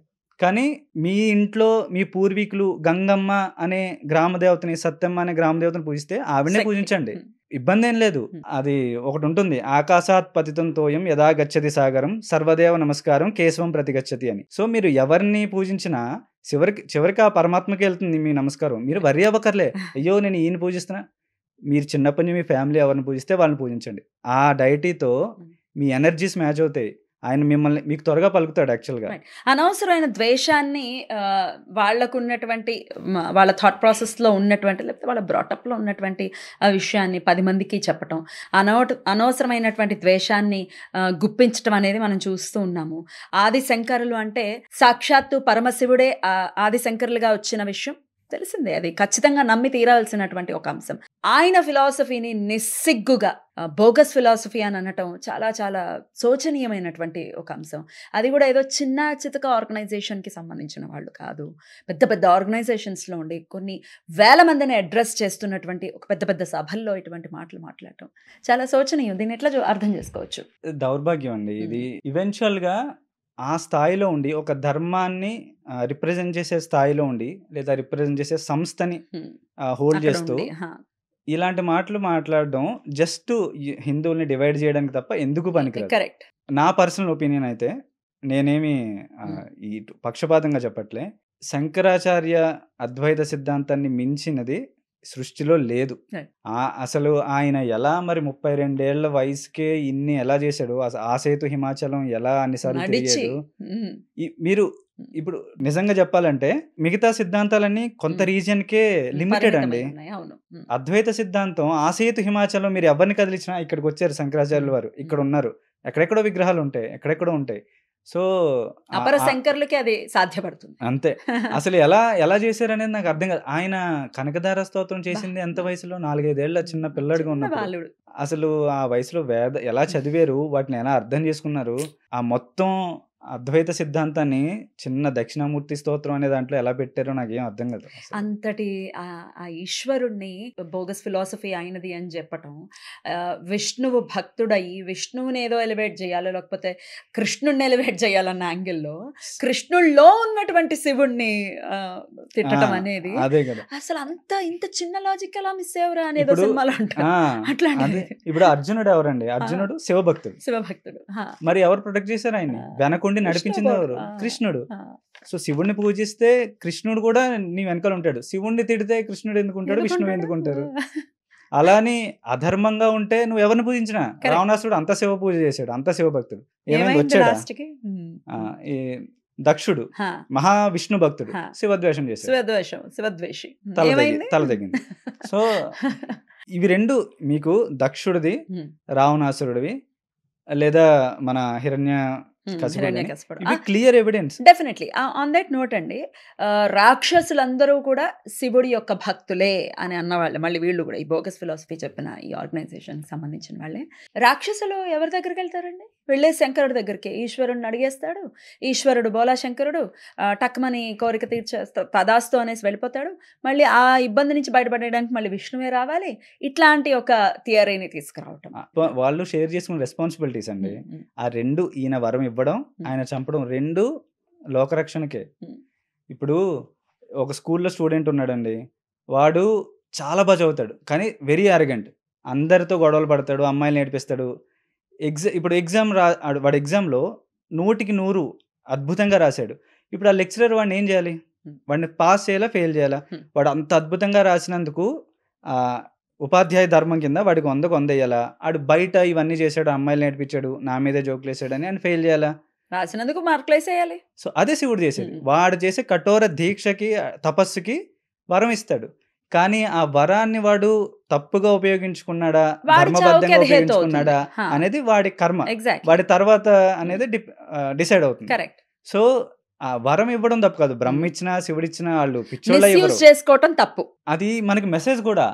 నువ్వు ఎంత ఇప్పుడు ఎంత గొప్పవాడివైనా, ఎంత గొప్ప పవర్స్ నీ దగ్గర ఉన్నా దాన్ని మిస్యూజ్ చేస్తే నీ తల తెగుతుంది.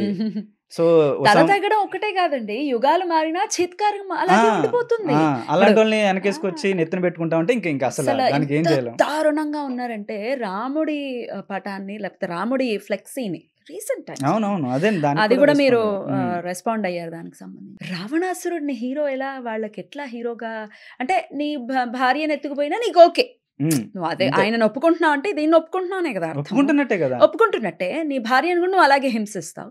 అసలు దీని గురించి ఒకసారి మనం మాట్లాడుకోవాలి. రాముడి ఫ్లెక్సీని అట్లా తగలబెట్టడం ఎట్లా చూస్తారు మీరు? అంటే దాని మీద రియాక్షన్స్ ఏం చూడలేదని నేను తర్వాత గవర్నమెంట్ నుంచి కానీ, మరి అది ఎలా అలో చేస్తున్నారు అసలు అర్థం కావట్లేదు. రియాక్షన్ చెప్పండి. ఎందుకు వాళ్ళకి ఎందుకు రాముడు నచ్చడు, ఎందుకు రావణాసురుడు నచ్చాడు అనేది నాకు ఇప్పటికీ అర్థం కాదండి. రావణాసురుడు దేంట్లో ఇన్స్పిరేషన్ వాళ్ళకి? పక్కవాడి భార్యను ఎత్తుకెళ్ళడమా, లేదా మళ్ళీ ఆ కామ కోరికని ప్రొటెక్ట్ చేసుకోవడానికి అన్నదమ్ముల్ని, కొడుకుని, సొంత కొడుకుని, సైన్యాన్ని అందరినీ పణంగా పెట్టడం. అసలు అది ఎందుకు నచ్చింది? సీతను ముట్టుకోలేదంటాడు. ఎంతమంది చెప్పారండి, మన గురువులు అందరూ చెప్తున్నారు వాడికి శాపం ఉందిరా, ఆడవాళ్ళు ఇష్టం లేకుండా ముట్టుకుంటే చస్తాడు, తల వెయ్యి ఒక్కలయ్య అని. అది ఎందుకు అర్థం కాదు అంటే, మన పురాణాలు చెప్పిన రావణాసురుడు నమ్ముతారు, మన పురాణాలు చెప్పిన ఈ శాపాన్ని నమ్మరు. శాపం పక్కన పెట్టేద్దాం పోనీ. సరే, ఇష్టం లేని వాళ్ళని ముట్టుకోరు. ఇష్టం లేని వాడిని తీసుకొచ్చి సంవత్సరం కాలం పెట్టుకుంటాడా? తల జుట్టు పట్టుకొని తొడ మీద కూర్చోబెట్టి ఎత్తుకెళ్ళి ముట్టుకోకుండా వచ్చాడు. ఎవరు చెప్పారు ముట్టుకోకుండా వచ్చారు? భూమి పెకలించుకుని ఈ సినిమా రామాయణం చెప్పింది, వాల్మీకి రామాయణం చెప్పలే. బాగా చెప్పారు. అయితే ఇది ఎట్లా ముట్టుకోలేదు అని అనటం, మరి తీసుకొచ్చి ఎందుకు ఇష్టం లేని వాళ్ళని అసలు తీసుకురావటం ఎంతవరకు సమంజసం అనేది కూడా మనం మాట్లాడాలి. ముట్టుకోలేదు, మొత్తం ఆ రాక్షసులందరినీ కూర్చోబెట్టడం, రావణాసుడు ఇంత, రావణాసుడు అంతా అని చెప్పడం, గొప్పగా చెప్పించడం. ట్రై చేసింది దేనికి మరి? ముట్టుకోకుండా ఎందుకు సన్మానించడానికి తీసుకొచ్చాడా? రాముడేమో రాముడు చనిపోయినట్టుగా మాయగా చూపించటం కానీ, ఆయన ప్లే చేసిన ట్రిక్స్ కానీ చాలా ఆవిడని ఎలా అయినా లోబర్చుకోవాలని, అటు ఆయన దర్పాన్ని చూపించటం కానీ, ఆయన గొప్పతనాన్ని చూపించటం కానీ, భయపెట్టడం కానీ, చివరికి ఆవిడ ఆత్మహత్య చేసుకునే పరిస్థితికి కూడా వెళ్ళిపోయినటువంటి ఇవన్నీ అసలు అంటే చదువుకోకుండా ఈ వాట్సాప్ యూనివర్సిటీల్లో ఈ రామాయణం వాట్సాప్ లో వచ్చేవి చదవడం, ఇదే రామాయణం డిసైడ్ అయిపోవడం, రాముడు ఇది తప్పు, రావణాసుడు ఇది కరెక్ట్ డిసైడ్ చేసాడు అంతే. అదే రావణాసుడు లాంటి అన్న కావాలి నాకు, ఒక అమ్మాయి కమెంట్, కర్ణుడు లాంటి భర్త కావాలి నాకు. ఎట్లా చూస్తారు? కర్ణుడి గురించి పూర్తిగా తెలిసి ఉండకపోవచ్చు, లేదంటే ఇంకా ఆవిడ కూడా కర్ణుడు టైప్ అయి ఉండాలి. మరి ఎందుకు కోరుకుందో తెలీదు. ఏమంటే సభలో ఏకవస్త్ర అయిన స్త్రీని ఎలాగో 5 భర్తలు ఉన్నారు, 6వ వాడివి నువ్వు చేసుకొని ఇంత దారుణంగా మాట్లాడి అనకూడని మాటలు, భూతపాదాలు క్లియర్గా ఉంటుంది. వాడిన వాడు ఎన్ని దానాలు చేస్తే ఏంటి, ఎంత చేస్తే ఏంటి, ఏదో రాజ్యం ఇచ్చాడు నాకు, అంగరాజ్యం ఇచ్చాడు కాబట్టి వాడికి నేను ఇంకా బానిసని, వాడు తప్పు చేసిన, వాడు అన్యాయంగా ధర్మానికి అగెన్స్ట్గా వెళ్తున్నా, నేను వాడి పక్కనే ఉంటాను అంటే నీ పతనాన్ని నువ్వే కోరి తెచ్చుకున్నట్టు. ఇప్పుడు క్లియర్ బానిసత్వం ఇది కదా, అది కూడా అధర్మానికి బానిసత్వం. అందుకే నీ పరిస్థితి కూడా అదే అంతే. అయినప్పటికీ ఇంకా సాఫ్ట్ కార్నర్ ఉండటం, ఆ సాఫ్ట్ కార్నర్ ఎంత దారికి వెళ్తుంది అంటే కుంతిని కూడా తిడుతూ ఉంటా, కుంతి చేయడం వల్ల ఇదంతా జరిగింది. ఇప్పుడు ప్రాబ్లం ఎక్కడ వచ్చిందంటే అండి, ఇప్పుడు ఈ క్యారెక్టర్స్ అన్నింటిని కొన్ని కులాలకి ఓన్ చేసేస్తున్నారు, ఇక్కడ ప్రాబ్లం వస్తుంది. ఎప్పుడైతే రావణాసురుడు దళితుడే ఎలా అండి, రావణ బ్రహ్మ కదండి, ఇప్పుడు బ్రహ్మ కుమారుడు. ఇప్పుడు ఆ వంశపరంగా చూసుకున్నా, జ్ఞానం పరంగా చూసుకున్నా బ్రాహ్మణుడు, పోనీ రాజ్యాన్ని పాలించాడు కాబట్టి క్షత్రియుడు అన్నాడు, దళితుడు ఎందుకు అయ్యాడు? అస్సలు చదవని వాళ్ళు అనమాట రామాయణం గురించి కించిత్ కూడా. అసుర అంటే దళితుడు అని మా ఫ్రెండ్ ఒక అతను ఉంటాడు, ఇలా వాదిస్తుంటాడు, అసుర అనేది దళితులకే పెట్టారు, అసుర అనేది దళితులకి ఎందుకు పెట్టాడు? అసుర అంటే సూర్యుడు కానివాడు, అంటే దేవత కానివాడు, అగెన్స్ట్ గా ఉండేవాడు దేవతలకి. అసలు అందులో దళిత అనే పదం ఎందుకు వచ్చింది? సో మీరు అన్నట్టుగా రాముడికి సంబంధించి అంత ఇదిగా జరుగుతున్నా కూడా ఇప్పటి వరకు ఎవరు రెస్పాండ్ అవ్వనటువంటి ఒక వైనం డెఫినెట్లీ మారుతుందేమో చూద్దాం. ఇక అస్ట్రాలజీకి సంబంధించి కూడా కొన్ని వీడియోస్ లో మీరు మాట్లాడటం జరిగింది, శని భగవానుడి గురించి మాట్లాడటం జరిగింది. అస్ట్రాలజీ మీద నాలెడ్జ్ ఉందా? అస్ట్రాలజీ మీద నాకు అంత నాలెడ్జ్ లేదండి, అంటే బేసిక్ నాలెడ్జే ఉంది. కాకపోతే ఆస్ట్రాలజీని నమ్మాలా నమ్మకూడదా అంటే ఖచ్చితంగా గ్రహాల ఎఫెక్ట్ అనేది ఉంటుంది మనుషుల మీద. కానీ అది ఎంత తీవ్రంగా ఉంటుంది అనేది ఎవరు కొలబద్దేసి చెప్పలేరు. సో జాగ్రత్త పడడం అనేది మంచిది. ఈ ఆస్ట్రాలజీ దగ్గరికి వచ్చేసరికి చాలామంది ఎప్పటినుంచో అనేదే ఈ 9 గ్రహాల్లో సూర్యుడిని కలిపేశారు, చంద్రుడిని కలిపేశారు, చంద్రుని ఉపగ్రహం, సూర్యుడేమో నక్షత్రం. ఇక్కడ గ్రహం ప్లానెట్ ఒకటి కాదు. గ్రహం అనేది ఎలా పెట్టారంటే భూమి లేదు, మన నవగ్రహాల్లో భూమి లేదు. ఎందుకని భూమి నుంచి చూస్తున్నాం. ఎందుకని భూమి మీద ఆ గ్రహాలు ఏ ఏ ప్లానెట్స్ అయితే చూపిస్తున్నాయో వాటిని మనం నవగ్రహాలు అన్నాం.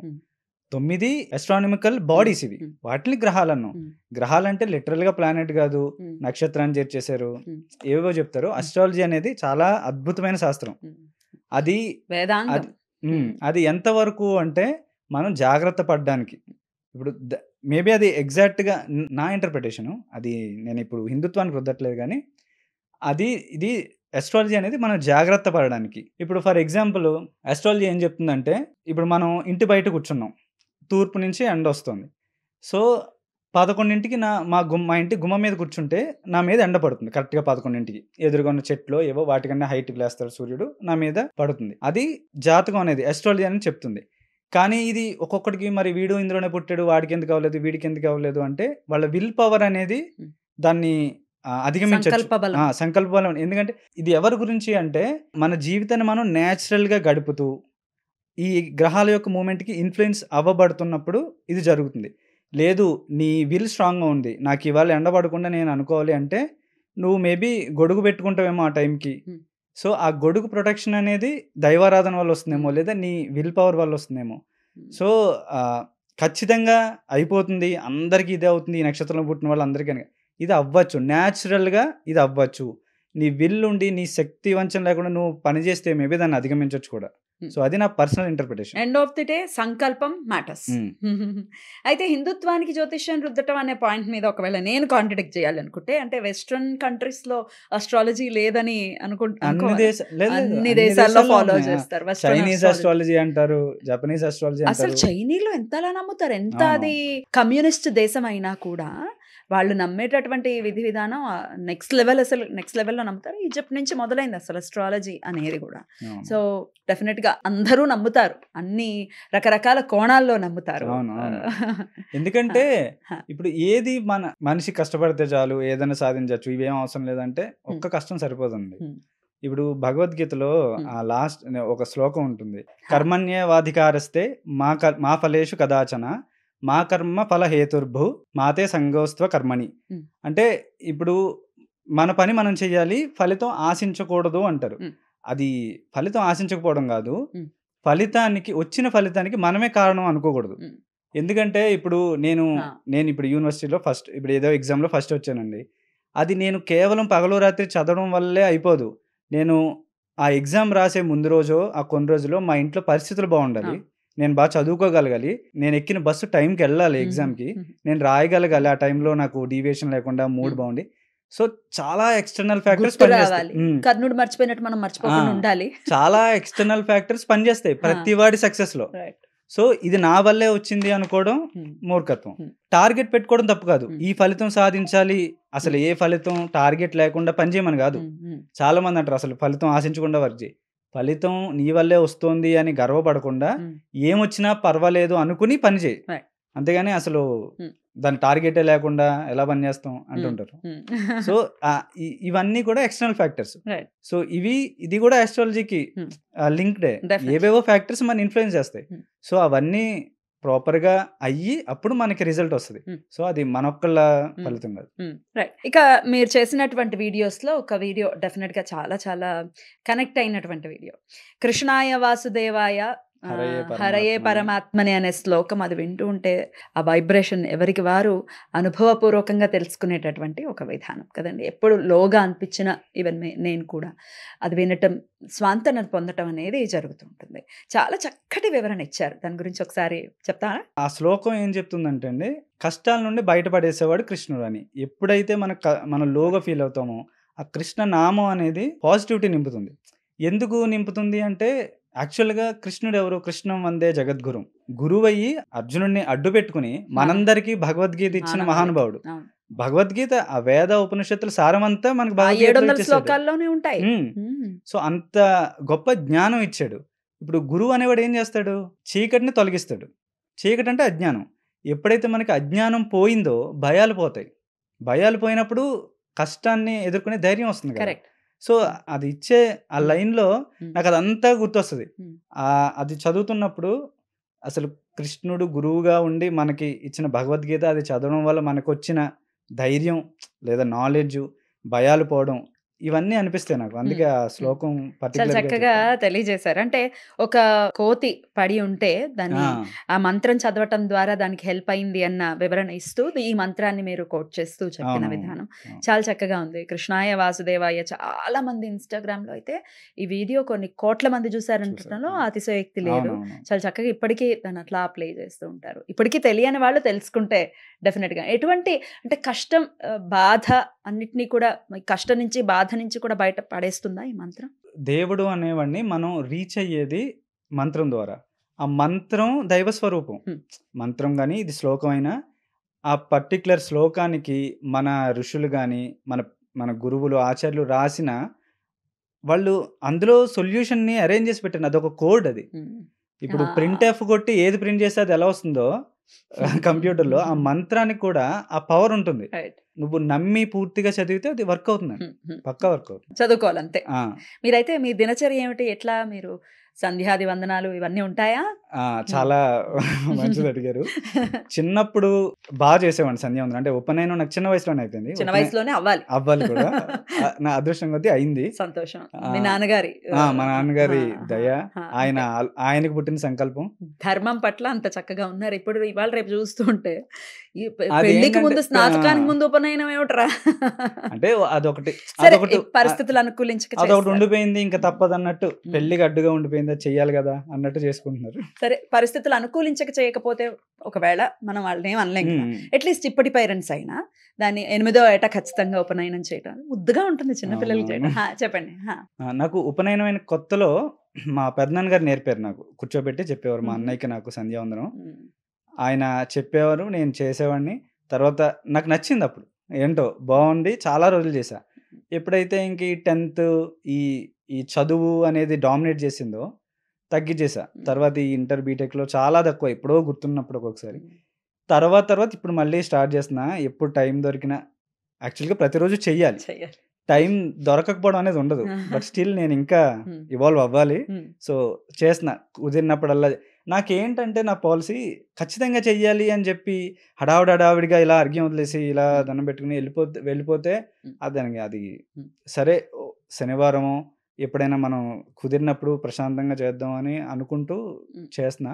బట్ ప్రాక్టీస్ చేస్తున్నా. ఏదో రోజు చేసే స్థాయికి శివుడు నన్ను తీసుకెళ్లాలని కోరుకుంటున్నా. It's good. మీరు అట్లీస్ట్ అడ్మిట్ చేస్తున్నారు. చాలా మంది అది కూడా చేయరు, లేదు చేసేస్తున్నాం అని అనుకుంటారు. కానీ కర్మ అనేది ఒకటి చూస్తూ ఉంటుంది. చక్కగా అడ్మిట్ చేస్తున్నారు. That's the beauty. అయితే మీ వీడియోస్లో అబ్జర్వ్ చేసినటువంటి విషయం ఏమిటంటే, ఆబ్వియస్గా ఇప్పుడు మీతో మాట్లాడిన తర్వాత కూడా అర్థమవుతుంది శివయ్య అంటే మీకు చాలా ఇష్టం. చాలా మేజర్ వీడియోస్ ఐదర్ శివుడు గురించి లేకపోతే ఆంజనేయుడు గురించి, మళ్ళీ ఆయన అంశకి సంబంధించిన ఆంజనేయుడు గురించే ఉన్నాయి. ఏంటి అంత కనెక్టెడ్గా ఉండడానికి గల కారణం ఏమిటి? ద్రాక్షారామం ఇన్ఫ్లుయెన్సా లేకపోతే? అదే అంటే నాకు ఆ శివుడి, అది చెప్పాను కదా మీకు బిగినింగ్ లో, ఆ శివుడి మంత్రాలు ఏదో మ్యాజిక్ లా అనిపిస్తాయి నాకు. కానీ ఆ సౌండింగ్ కానీ అలాంటి పురుష సూక్తం కూడా నాకు చాలా ఇష్టం. కాకపోతే నాకు దానికి కనెక్ట్ అయింది. ఇప్పుడు అందరికీ వాళ్ళ నేచర్ వల్ల దేని వల్ల ఒక పర్టికులర్ డేట్కి కనెక్ట్ అవుతారండి. So fine. ఇప్పుడు మనకి పంచాయతన సిద్ధాంతం ఉన్నట్టు మీరు ప్రైమరీగా మీ ఇష్టదైవాన్ని పెట్టుకుని, ఇప్పుడు మా ఇంట్లో మా పూజ గది చిన్నదే మలేషియాలో సెటప్, చూస్తే నాకు 3 ఉంటారు. శివపార్వతులు, వెంకటేశ్వర స్వామి లేదా సీతారాముల్ని, ఇటుపక్క అమ్మవారిని గాయత్రీదేవిగా పెడతా. అంటే సేమ్ నేను చెప్పిందే, శివ శక్తి విష్ణు 3 పెట్టుకుంటా నేను. సో అలా శివుడికి దగ్గర చిన్నప్పుడు వినడం అనుకోండి. లేదా ఇప్పుడు ఈ ప్రాబ్లం ఏంటంటే, వీళ్ళు చాలా మంది ఇలా శివద్వేషాన్ని నింపడం అనేది నాకు ఇంకా బాధ కలిగేసి ఇంకా దగ్గర అయిపోయినాయి. ఇలా కూడా హెల్ప్ అవుతుంది తెలుసా? ఏమో ఇంతలా ద్వేషిస్తున్నారేంట్రా అని. ఎంత బోలాశంకరుడు అంత అసలు ఆ క్షీరసాగర మదనం చదువుతుంటే నాకు కన్నీళ్ళు వచ్చే ఘట్టం ఏది అంటే క్షీరసాగర మదనం. ఎందుకండి చెప్పండి. అంటే ఇప్పుడు దేవతలు రాక్షసులు క్షీరసాగర మదనం చేస్తున్నారు అమృతం కోసం.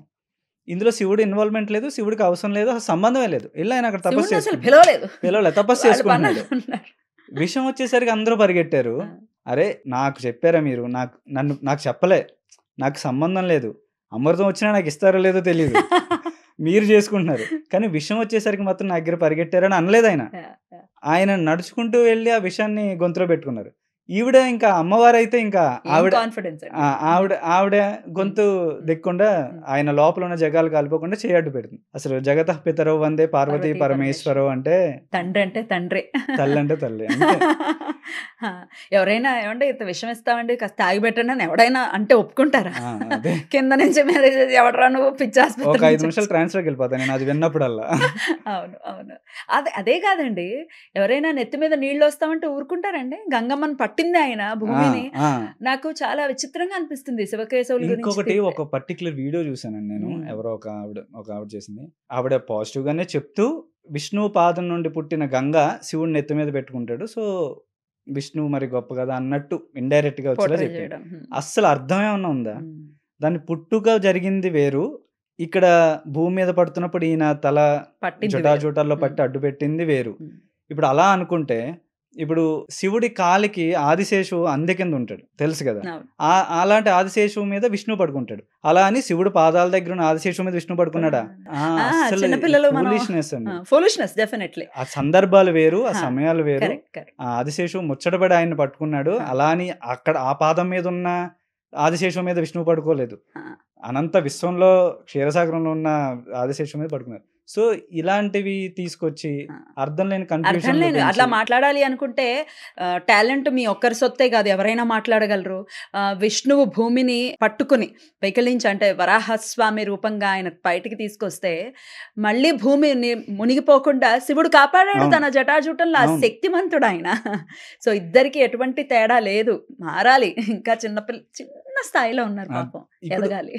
చివరికి వీళ్ళకి అర్థం కాదు ఏంటంటే ఇప్పుడు సృష్టి స్థితి లయ, ఇప్పుడు వీళ్ళ స్థితిలోనే ఉండిపోదాం అనుకుంటున్నారా? లయం అవరా? ఇప్పుడు ఎవరైనా ఏమన్నా అయిపోతే శివైక్యం అయ్యారనే అంటారు. సో చివరికి మీ అందరి డెస్టినేషన్ శివుడే, మీకు తెలియట్లే. ఏదైతే టార్గెట్ డెస్టినేషన్ ఉంటుందో అది శివుడు. అంటే ఎంత పెద్ద స్థాయి, ఏదో లయకారకుడు అంటే ప్రళయం ఆయన స్వల్పలయకారకుడు కూడా. అంటే ఇప్పుడు 24 గంటలు మెలకుగా మరి బాగుంటుంది. రెండో రోజు కళ్ళు పుట్టేవంటే బ్రహ్మదేవుడు అనుగ్రహం, రోజు సక్సెస్ఫుల్ గా గడిపేవంటే విష్ణుమూర్తి, రేపు మళ్ళీ పుట్టి రేపు గడపాలంటే ఈ రోజు పడుకోవాలంటే శివానుగ్రహం. సో అది లేనప్పుడు చాలా బాగా చెప్పారు. మరి అది అవసరం లేదు వాళ్ళకి, 24 గంటలు మెలకుగానే ఉంటారు, స్థితిలోనే ఉంటారు వాళ్ళు. ఇప్పుడు శివుడు విష్ణువుని ధ్యానం చేస్తాడు, ఈయన విష్ణువు యోగ నిద్రలో శివుడినే ధ్యానిస్తారా? మరి వీళ్ళకి ఎందుకు ఇంత డిఫరెన్సెస్ నాకు అర్థం కాదు. మారుతారులేండి, ఇంకా చిన్నపిల్లలు కదా, మారాలని మళ్ళీ మనం ఈశ్వరుని ప్రార్థిద్దాం. రైట్ అండి, చాలా చాలా మంచి టైం మనం మాట్లాడుకుంటూ వెళ్తూనే ఉంటుంది. రామాయణం మహాభారత ఇతిహాసాలు ఏవైనా తీసుకున్నా ప్రధానంగా ఒకవేళ మనం మాట్లాడుకుంటే రామాయణ మహాభారతాల గురించి ఎక్కువగా ప్రస్తావన ఉంటుంది. ఇవి ఫిక్షనల్ అంటే అభూత కల్పనలు, ఇవి లేకపోతే ఫిక్షనల్ అని ఇట్లాంటివి వింటూ ఉంటాము. ఎంతవరకు సమంజసం ఇది? అంటే ఇప్పుడు ఈ పురాణాలని ఇవి పక్కన పెడదాం, అవన్నీ జరిగినవి ప్లస్ కాస్మిక్ ఈవెంట్స్ అవి మిక్స్ ఆఫ్ ఆల్ ఉంటాయి. పురాణాలు పక్కన పెట్టి ఇతిహాసాలు అనేవి ఏవైతే అంటామో, రామాయణం కానీ మహాభారతం కానీ, ఒక మహాభారతం తీసుకున్నాం అనుకోండి, అందులో ఎన్ని క్యారెక్టర్లు ఉంటాయి? థౌజండ్స్ ఆఫ్ క్యారెక్టర్లు ఉంటాయి. అలానే ఆ క్యారెక్టర్లన్నీ తల తోక లేకుండా ఉండవు. ప్రతి క్యారెక్టర్కి వాడి బ్యాక్ స్టోరీ ఉంటుంది, వాడి పూర్వోత్తరాలు, వాడి వంశవృక్షం అన్నీ ఉంటాయి. రామాయణం కూడా సేమ్. ఇప్పుడు మనకి పెద్ద పెద్ద డైరెక్టర్లు ఇండియాలో కానీ వెస్ట్రన్లో కానీ ఎవరికైనా ప్రతి స్టోరీకి వాళ్ళు ఇన్స్పిరేషన్ కింద కోట్ చేసేది ఏది అంటే రామాయణం నుంచి. ఇప్పుడు బాహుబలి తీసుకోండి, రామాయణం నుంచి. ఈ త్రిబుల్ తీసుకోండి, రామాంజనేయులు, రామాయణం నుంచి. మీరు ఏది తీసుకున్నా రామాయణ మహాభారతాల నుంచే తీసుకుంటారు రిఫరెన్స్. అవతార్ కూడా అదే అంటున్నా, వెస్ట్రన్ అని. సో ప్రతి భూమి మీద పుట్టిన ప్రతి కథకి రిఫరెన్స్ పాయింట్ రామాయణ మహాభారతం. మరి ఆ రామాయణ మహాభారతాలకి రిఫరెన్స్ పాయింట్ ఏంటి? నిజంగా జరగకపోతే ఆహా, ఎలా ఎలా అసలు ఎలా మనిషి అనేవాడికి ఇన్ని క్యారెక్టర్లు correct. ఇంత కథ ఇది చెప్పడం ఏ అనేది సాధ్యమా? రచయితకైనా చెప్పడం లక్షల సాధ్యం. శ్లోకాలు అందులో ఎలా- వేదవ్యాసులు గారు, ఒకవేళ వేదవ్యాసుడో ఉమ్, వాల్మీకి మహర్షో ఉమ్, నిజంగానే జరగంది రాసుంటే వాళ్ళిద్దరే పరబ్రహ్మలండి. ఉమ్. అంత గొప్ప స్టోరీని మనిషి అనేవాడు రాయలేదు. ఎవరు క్రియేట్ చేయలేదు. ఇంత చిన్ని చిన్న బుక్కులు ఇల్లాజికల్ గా ఉంటాయండి వేరే బుక్లు. కరెక్ట్. అలాంటిది ఇంత అంటే మహాగ్రంథ చారిత్రక ఎవిడెన్సెస్ ఏమీ లేవు అని మాట్లాడుతూ ఉంటారు దాంట్లో. అదే నేను అదే అంటున్నాను. ఇప్పుడు రామసేతుకి ద్వారకాకి ఉన్నాయి, పోనీ అవి పక్కన పెట్టండి. వీటిలన్నిటిని ఎవరైనా హ్యూమన్లీ పాసిబుల్ రామాయణ మహాభారతాలు లాంటి గ్రంథాలని Hmm. ఇమాజినేట్ చేసి రాయడం అనేది హ్యూమన్లీ ఇంపాసిబుల్. Hmm. ఇది జరగాలి, లేదా అది రాసిన వాడే ఈశ్వరుడై ఉండాలి. Hmm. సో ఈ అందుకే రెండిట్లో ఏది వ్యాసాయ విష్ణు రూపాయ వ్యాస రూపాయ విష్ణవే ఊరికే అనలేదు. అదే. సో ఈ జరగకుండా రాయడం అనేది ఇంపాసిబుల్ అండి. ఇవి జరిగాయి, భూమి మీద జరిగాయి. సో ఆ జరిగినవే రాశారు. అది ఇతిహాసం. కర్మభూమి అయినటువంటి ఇక్కడే ఇక్కడే జరిగింది. భారతదేశంలోనే అది. జరిగింది. కాకపోతే భారతదేశం అప్పుడు విస్తృతంగా చాలా విస్తృతంగా ఉంది. విశాలంగా ఇప్పుడు తగ్గిపోయింది. తగ్గిపోయింది. మన దౌర్భాగ్యం, మన చేతకంటనం. రైట్. అయితే రామాయణం గురించి ఎలాగో వచ్చింది కాబట్టి ఒక పాయింట్ అండి. ఎప్పుడు ఈ ఒక పాయింట్ మీద వేలాడుతూ ఉంటుంది అవును. వీళ్ళ జీవితం కాదు, కొన్ని వేల జన్మలైనా కూడా ఆ పాయింట్ మీదే ఉండిపోతారేమో అని అనిపిస్తుంది. ఎందుకంటే త్రేతాయుగంలో జరిగినది ద్వాపర యుగంలో కూడా వచ్చాడు వాడు. కృష్ణుని కూడా అన్నాడు అవును. కదా. సీతమ్మని అనుమానించాడు రాముడు అని చెప్పి ఒక ముద్ర, ఒక స్టాంప్ లాగా అనమాట. ఇప్పటికీ ఆ ఒక్క పాయింట్ బేస్ చేసుకుని ఏదో కాంట్రడిక్ట్ చేసేద్దామని మాట్లాడే మాటల్ని ఎలా చూస్తారు? అది అసలు రామాయణం అంతా చదివితే అనిపించదండి, చదివిన వాళ్ళకైతే అనిపించదు. అసలు నాకు తెలిసి సీతారాములదే బెస్ట్ లవ్ స్టోరీ. మీరు ఆ ఇప్పుడు శివపార్వతులు, రాధాకృష్ణులు, నాకు పర్సనల్ గా పార్వతీ పరమేశ్వరులు నాకు ఇష్టదైవం. పార్వతీ పరమేశ్వరులు, అలాగే రాధాకృష్ణులు అంటే సింబల్ ఆఫ్ లవ్ కింద చూస్తాం. Yes. బట్ నాకు సీతారాముల్ని మించిన ప్రేమికులు నేను చూడలే. ఎందుకంటే ఇప్పుడు 14 ఏళ్ళ వనవాసం అండి, 13 ఏళ్ళు అయిపోయింది, సీతను ఎత్తుకెళ్ళిపోయాడు. 1 సంవత్సరం ఆగితే రాజు, అయోధ్య నగరానికి రాజు, ఈ భూమండలానికి రాజు కింద లెక్క. Correct. క్యూలో కడతారు. సో ఇప్పుడు సరే ఇంక వెళ్ళిపోయింది, ఎతికేడు, దొరకలేదు, వెళ్ళిపోయి చేసుకుంటే ఇంకో మహారాణి వస్తుంది, ఆయన అయోధ్యను పాలించుకుంటాడు. కానీ అది తీసుకోలేదు కదా, ఎవరో ఎత్తుకెళ్ళిపోయారని తెలిసింది. సరే తర్వాత ఈ ఆంజనేయుడు కానీ సుగ్రీవుడు కానీ వీళ్ళందరూ హెల్ప్ తీసుకున్నాక లంకలో ఉందని తెలిసింది. హనుమంతుడు వెళ్ళాడు, లంకలో ఉందని తెలిసింది. సో లంక ఎవరిదో తెలుసు, రావణాసురుడు తెలిసింది. రావణాసురుడి దగ్గర ఉందని తెలుసు, అప్పుడైనా అనుమానించి వెనక్కి వెళ్ళిపోవచ్చుగా. ఇంకా రేపో మప్పో పట్టాభిషేకం అండి, అయిపోతుంది వనవాసం. ఎందుకని వానర సైన్యం తీసుకుని ఎక్కడో పంచవట్టులో మిస్ అయితే సీతాదేవి నడుచుకుంటూ లంక దాకా వెళ్ళి బ్రిడ్జ్ కట్టి వెళ్ళి యుద్ధం చేసి ఎవరితో 10 తలలున్న రావణాసురుడితో మానవావతారంలో వచ్చిన విష్ణువు యుద్ధం చేసి తీసుకొచ్చాడు. అనుమానం ఉంటే ఎందుకు చేస్తాడండి? సింపుల్ కదా. ఒక క్షణంలో అయితే ఎందుకు అసలు నేను గెలవగలనా అన్న చాలా అసలు అవసరమే లేదు. ఎప్పుడైతే రావణాసురుడి ఖైదీలో ఉందని తెలిసిందో అనుమానం పుట్టడానికి అదే కారణం. ఓ రావణాసురుడి దగ్గర ఉంది, ఎన్ని నెలల నుంచి ఉంది, వెళ్ళలే. అనుమానం అయితే వెళ్ళిపోయేవాడు, అనుమానం కాదు. ఇప్పుడు ఆయన రాముడి భార్య అయితే ఆయన తీసుకున్నాడు, వెళ్ళిపోయాడు. కానీ ఆ తరువాత రోజు నుంచి ఆవిడ అయోధ్య నగరానికి మహారాణి, అయోధ్య ప్రజలందరికీ తల్లి. ఆవిడికి ప్రజలు కోరుకుంటారు సర్టిఫికేషన్, ఆవిడికి దానికోసం ఇచ్చారు. నిజంగా రాముడు గనక అప్పుడు ఆ అగ్ని పరీక్షకి సీతను పంపబోతే ఈరోజు వీళ్ళందరూ ఈ బ్యాచ్ అంతా సీతను అనుమానించేవారు. ఇప్పుడు రాముడు టార్గెట్ అయ్యాడు. ఆయన అలా చేసి ఈ రోజుకి ఆయన తిట్లు తింటూ సీత పవిత్రతని ప్రపంచానికి చాటి చెప్పాడు. అదేదో అది ఆవిడ ఆయనకి తెలీదా ఆవిడ బ్రహ్మాండంగా వస్తుంది అని పరీక్ష నుంచి. అవును. అండ్ వీళ్ళిద్దరి మధ్య మాటలు కూడా జరగలేదు, జస్ట్ కంటి చూపుతోటే అగ్ని ప్రవేశం జరిగింది అనేది రామాయణం, వాల్మీకి రామాయణం చెప్తున్నటువంటి మాట. సో అంటే ఇప్పటికీ మాటలు పడుతున్నాడు, ఆయనకి తెలీదా ఇలా చేస్తే మాటలు. ఇప్పటికీ మాటలు పడి సీత పాతివ్రత్యాన్ని ప్రపంచానికి చాటి చెప్పినవాడు రాముడు, అనుమానించినవాడు రాముడు కాదు. అద్భుతం, చాలా బ్యూటిఫుల్ గా చెప్పారు. భారతదేశంలో క్షేత్రాల గురించి ఒకవేళ మనం మాట్లాడుకుంటే ప్రతి అడుగడుగున ఒక క్షేత్రం ఉంది, మనం చూస్తే కనువిప్పి చూస్తే. అయితే భారతదేశమే ఒక మహాపుణ్యక్షేత్రం. ఖచ్చితంగా కర్మభూమి, ఇక్కడ పుట్టడం అనేది సుకృతం, ఎన్నో జన్మల సుకృతం ఉంటే తప్ప ఇక్కడ పుట్టే పరిస్థితి ఉండదు, దాన్ని మనం గ్రహించగలగాలి. అయితే ఈ అన్ని క్షేత్రాల్లో ఈ క్షేత్రాన్ని మాత్రం మిస్ అవ్వకండి అని మీరు ఏదైనా చెప్పగలరా? అంటే ఒక క్షేత్రం కాదు, కానీ మనకి చెప్పింది ఏంటంటే సప్తమోక్షపురి అని Hmm. 7 ఉన్నాయి. అయోధ్య, మథుర, మాయ, కాంచి, అవంతిక, ద్వారక 7 సప్తమోక్షపురులు. ఇవి ఖచ్చితంగా విజిట్ చేయాలి. కానీ దీనికన్నా ముందు నేను చెప్పేది ఏంటంటే, ఫస్ట్ మీరు విజిట్ చేయాల్సింది మీ ఊర్లో ప్రతి ప్రాంతంలో ఒక పుణ్యక్షేత్రం ఉంటుంది. మాకు ద్రాక్షారం ఉన్నట్టు, Hmm. మీకు లేకపోతే పాలకొల్లు శివుడు ఉన్నట్టు. శివుడిది ఉంది, అవును. ఇప్పుడు తెలంగాణలో ఇక్కడ కరీంనగర్ రాజన్న. Hmm. సో ఇలా మన ప్రాంతంలో ఉన్న దేవాలయాన్ని మనం ఖచ్చితంగా విజిట్ చేయాలి. ఖచ్చితంగా. ఎందుకంటే మా ఫ్రెండ్స్ కొంతమంది ఉన్నారు, కేదార్నాథ్ వెళ్ళాడు, అరుణాచలం వెళ్ళాడు, వాడి పక్కన ఉన్న ద్రాక్షారం వెళ్ళలేదు. మరి ఇప్పుడు మనం పుట్టిన ప్రాంతంలో ఆ ప్లేస్కి ఒక ఎనర్జీ ఉంటుంది. Correct. మనకి అందరికన్నా త్వరగా పలికే దేవుడు అక్కడ ఉండే స్వరూపం మనకి స్ట్రాంగ్ గా Hmm. కనెక్ట్ అవుతుంది. Hmm. దాన్ని మిస్ చేయకండి. Hmm.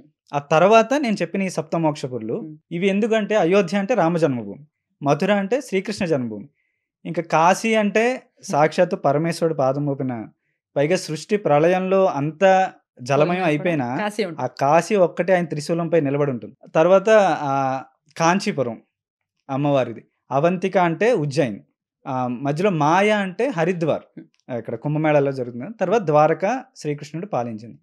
సో ఇప్పుడు వీటిల్లో ఇక్కడ వెళ్ళడం అంటే ఆ ప్లేసు, ఆ క్షేత్రాలకే మహిమ ఉంటుందండి.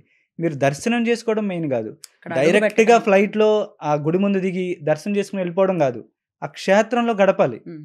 ఆ క్షేత్రానికి రాముడు తిరిగిన భూమి అండి, ఆ ఎనర్జీని ఫీల్ అవుద్దా? Ah. కృష్ణుడు పుట్టిన భూమి, Hmm. శివుడు అడుగుపెట్టిన భూమి, అమ్మవారు వెలిసిన భూమి.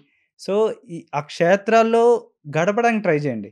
హడావుడిగా ఎక్కువ ప్లేస్లు కవర్ చేయడానికి ఇది ఇది ఇది ఇది దర్శనం ఎట్ చేసి- టైం చేయాల్సిందా? ఇది కాదు కదా. లేదు ఎప్పుడైనా చేసుకోవచ్చు ఎప్పుడైనా కదా. చేయొచ్చు. ఈ Hmm. ఏడు మెయిన్. Hmm. తర్వాత జ్యోతిర్లింగాలు ఉన్నాయి, Hmm. శక్తిపీఠాలు ఉన్నాయి. Hmm. నా పర్సనల్గా సప్తమోక్షపురుల్లోనూ, జ్యోతిర్లింగాల్లోనూ, శక్తిపీఠాల్లోనూ, ఈ మూడిట్లోనూ ఉన్నవి Hmm. కాశీ, ఉజ్జయిన్. అవి 2 చాలా పవర్ఫుల్ అండి. Oh. అంటే 2 శైవ క్షేత్రాలు చెప్పాను అనుకోండి.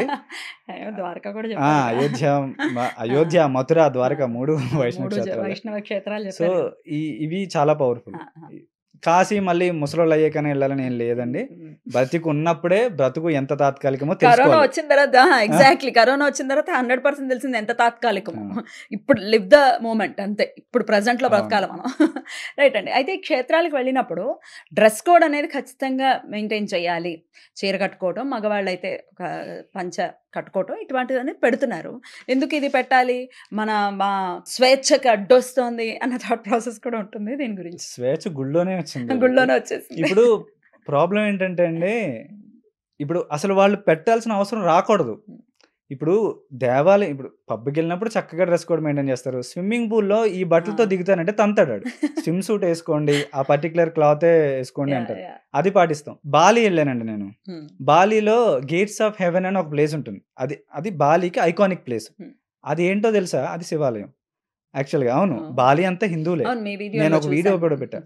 ఇప్పుడు ఆ గేట్స్ ఆఫ్ హెవెన్ అనే దానికి అందరూ ఫోటోలు దిగుతారు, కపుల్ ఫోటో షూట్ ఫేమస్. అక్కడ వాళ్ళు ఒక లుంగీ లాంటిది ఇస్తారు, పంచ లుంగీ, వాళ్ళ స్టైల్ లుంగీలా ఉంటుంది.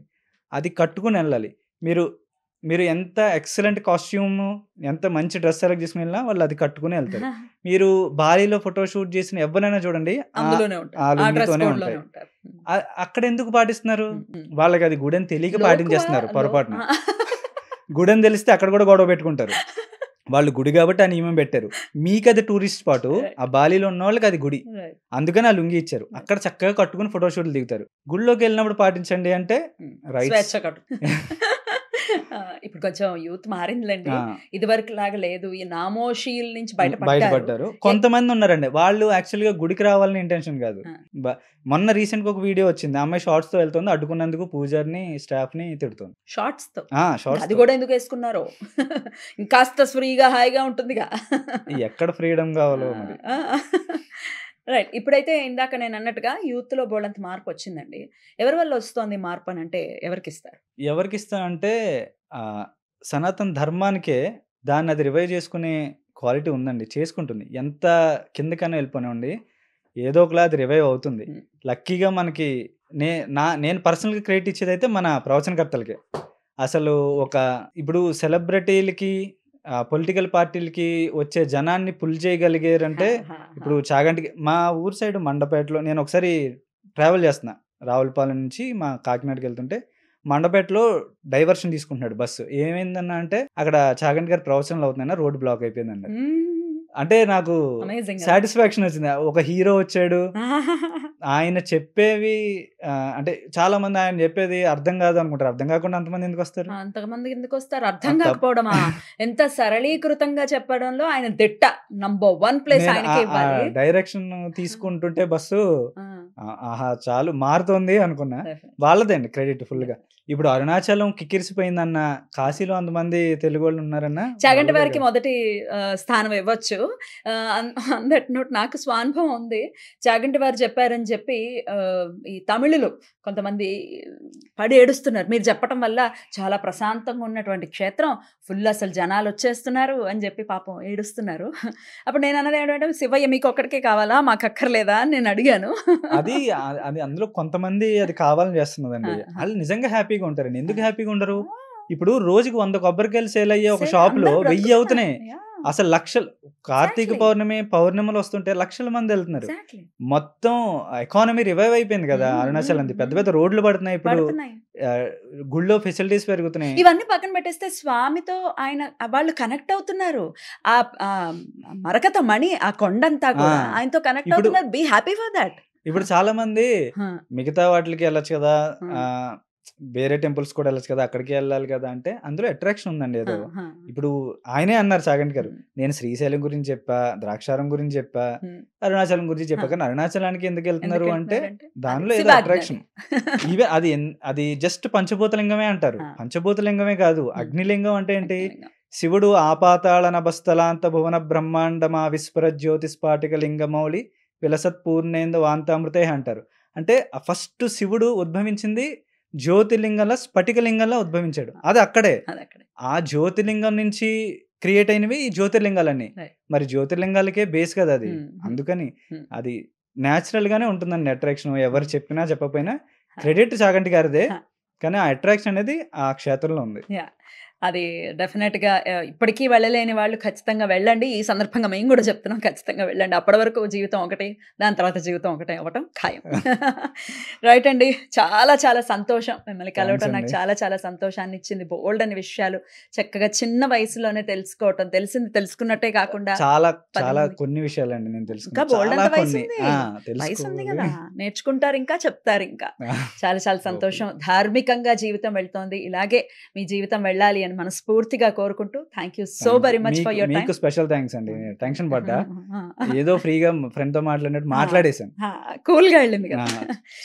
చాలా థ్యాంక్స్. మీకు ఇంటరప్ట్ చేస్తున్నానని మళ్ళీ కమెంట్లు పెట్టకండి. నేను ఫ్రెండ్ తో మాట్లాడుతున్నట్టే, లేదు నా తమ్ముడితో మాట్లాడుతున్నట్టు మాట్లాడాను నేను. మీరు ఎక్కడ ఇబ్బంది పడతారని కానీ, లేదా అక్కనే మాట్లాడారు. డెఫినెట్లీ మీరు పిలవచ్చు. నాకైతే అదే ఫీలింగ్ ఉంది. చాలా చాలా సంతోషం అండి, కృతజ్ఞతలు. శ్రీరాముడి అనుగ్రహం మీ పట్ల పరిపూర్ణంగా ఉండాలని ఈ సందర్భంగా కోరుకుంటూ, మళ్ళీ ఈసారి ఎప్పుడైనా హైదరాబాద్ వచ్చినప్పుడు మళ్ళీ ఇంకొక సెషన్ మాకిస్తే మరి ఇంకొన్ని విషయాలు మాట్లాడుకుందాం. థ్యాంక్ యూ సో మచ్ అండి. నమస్తే. Thank you so much.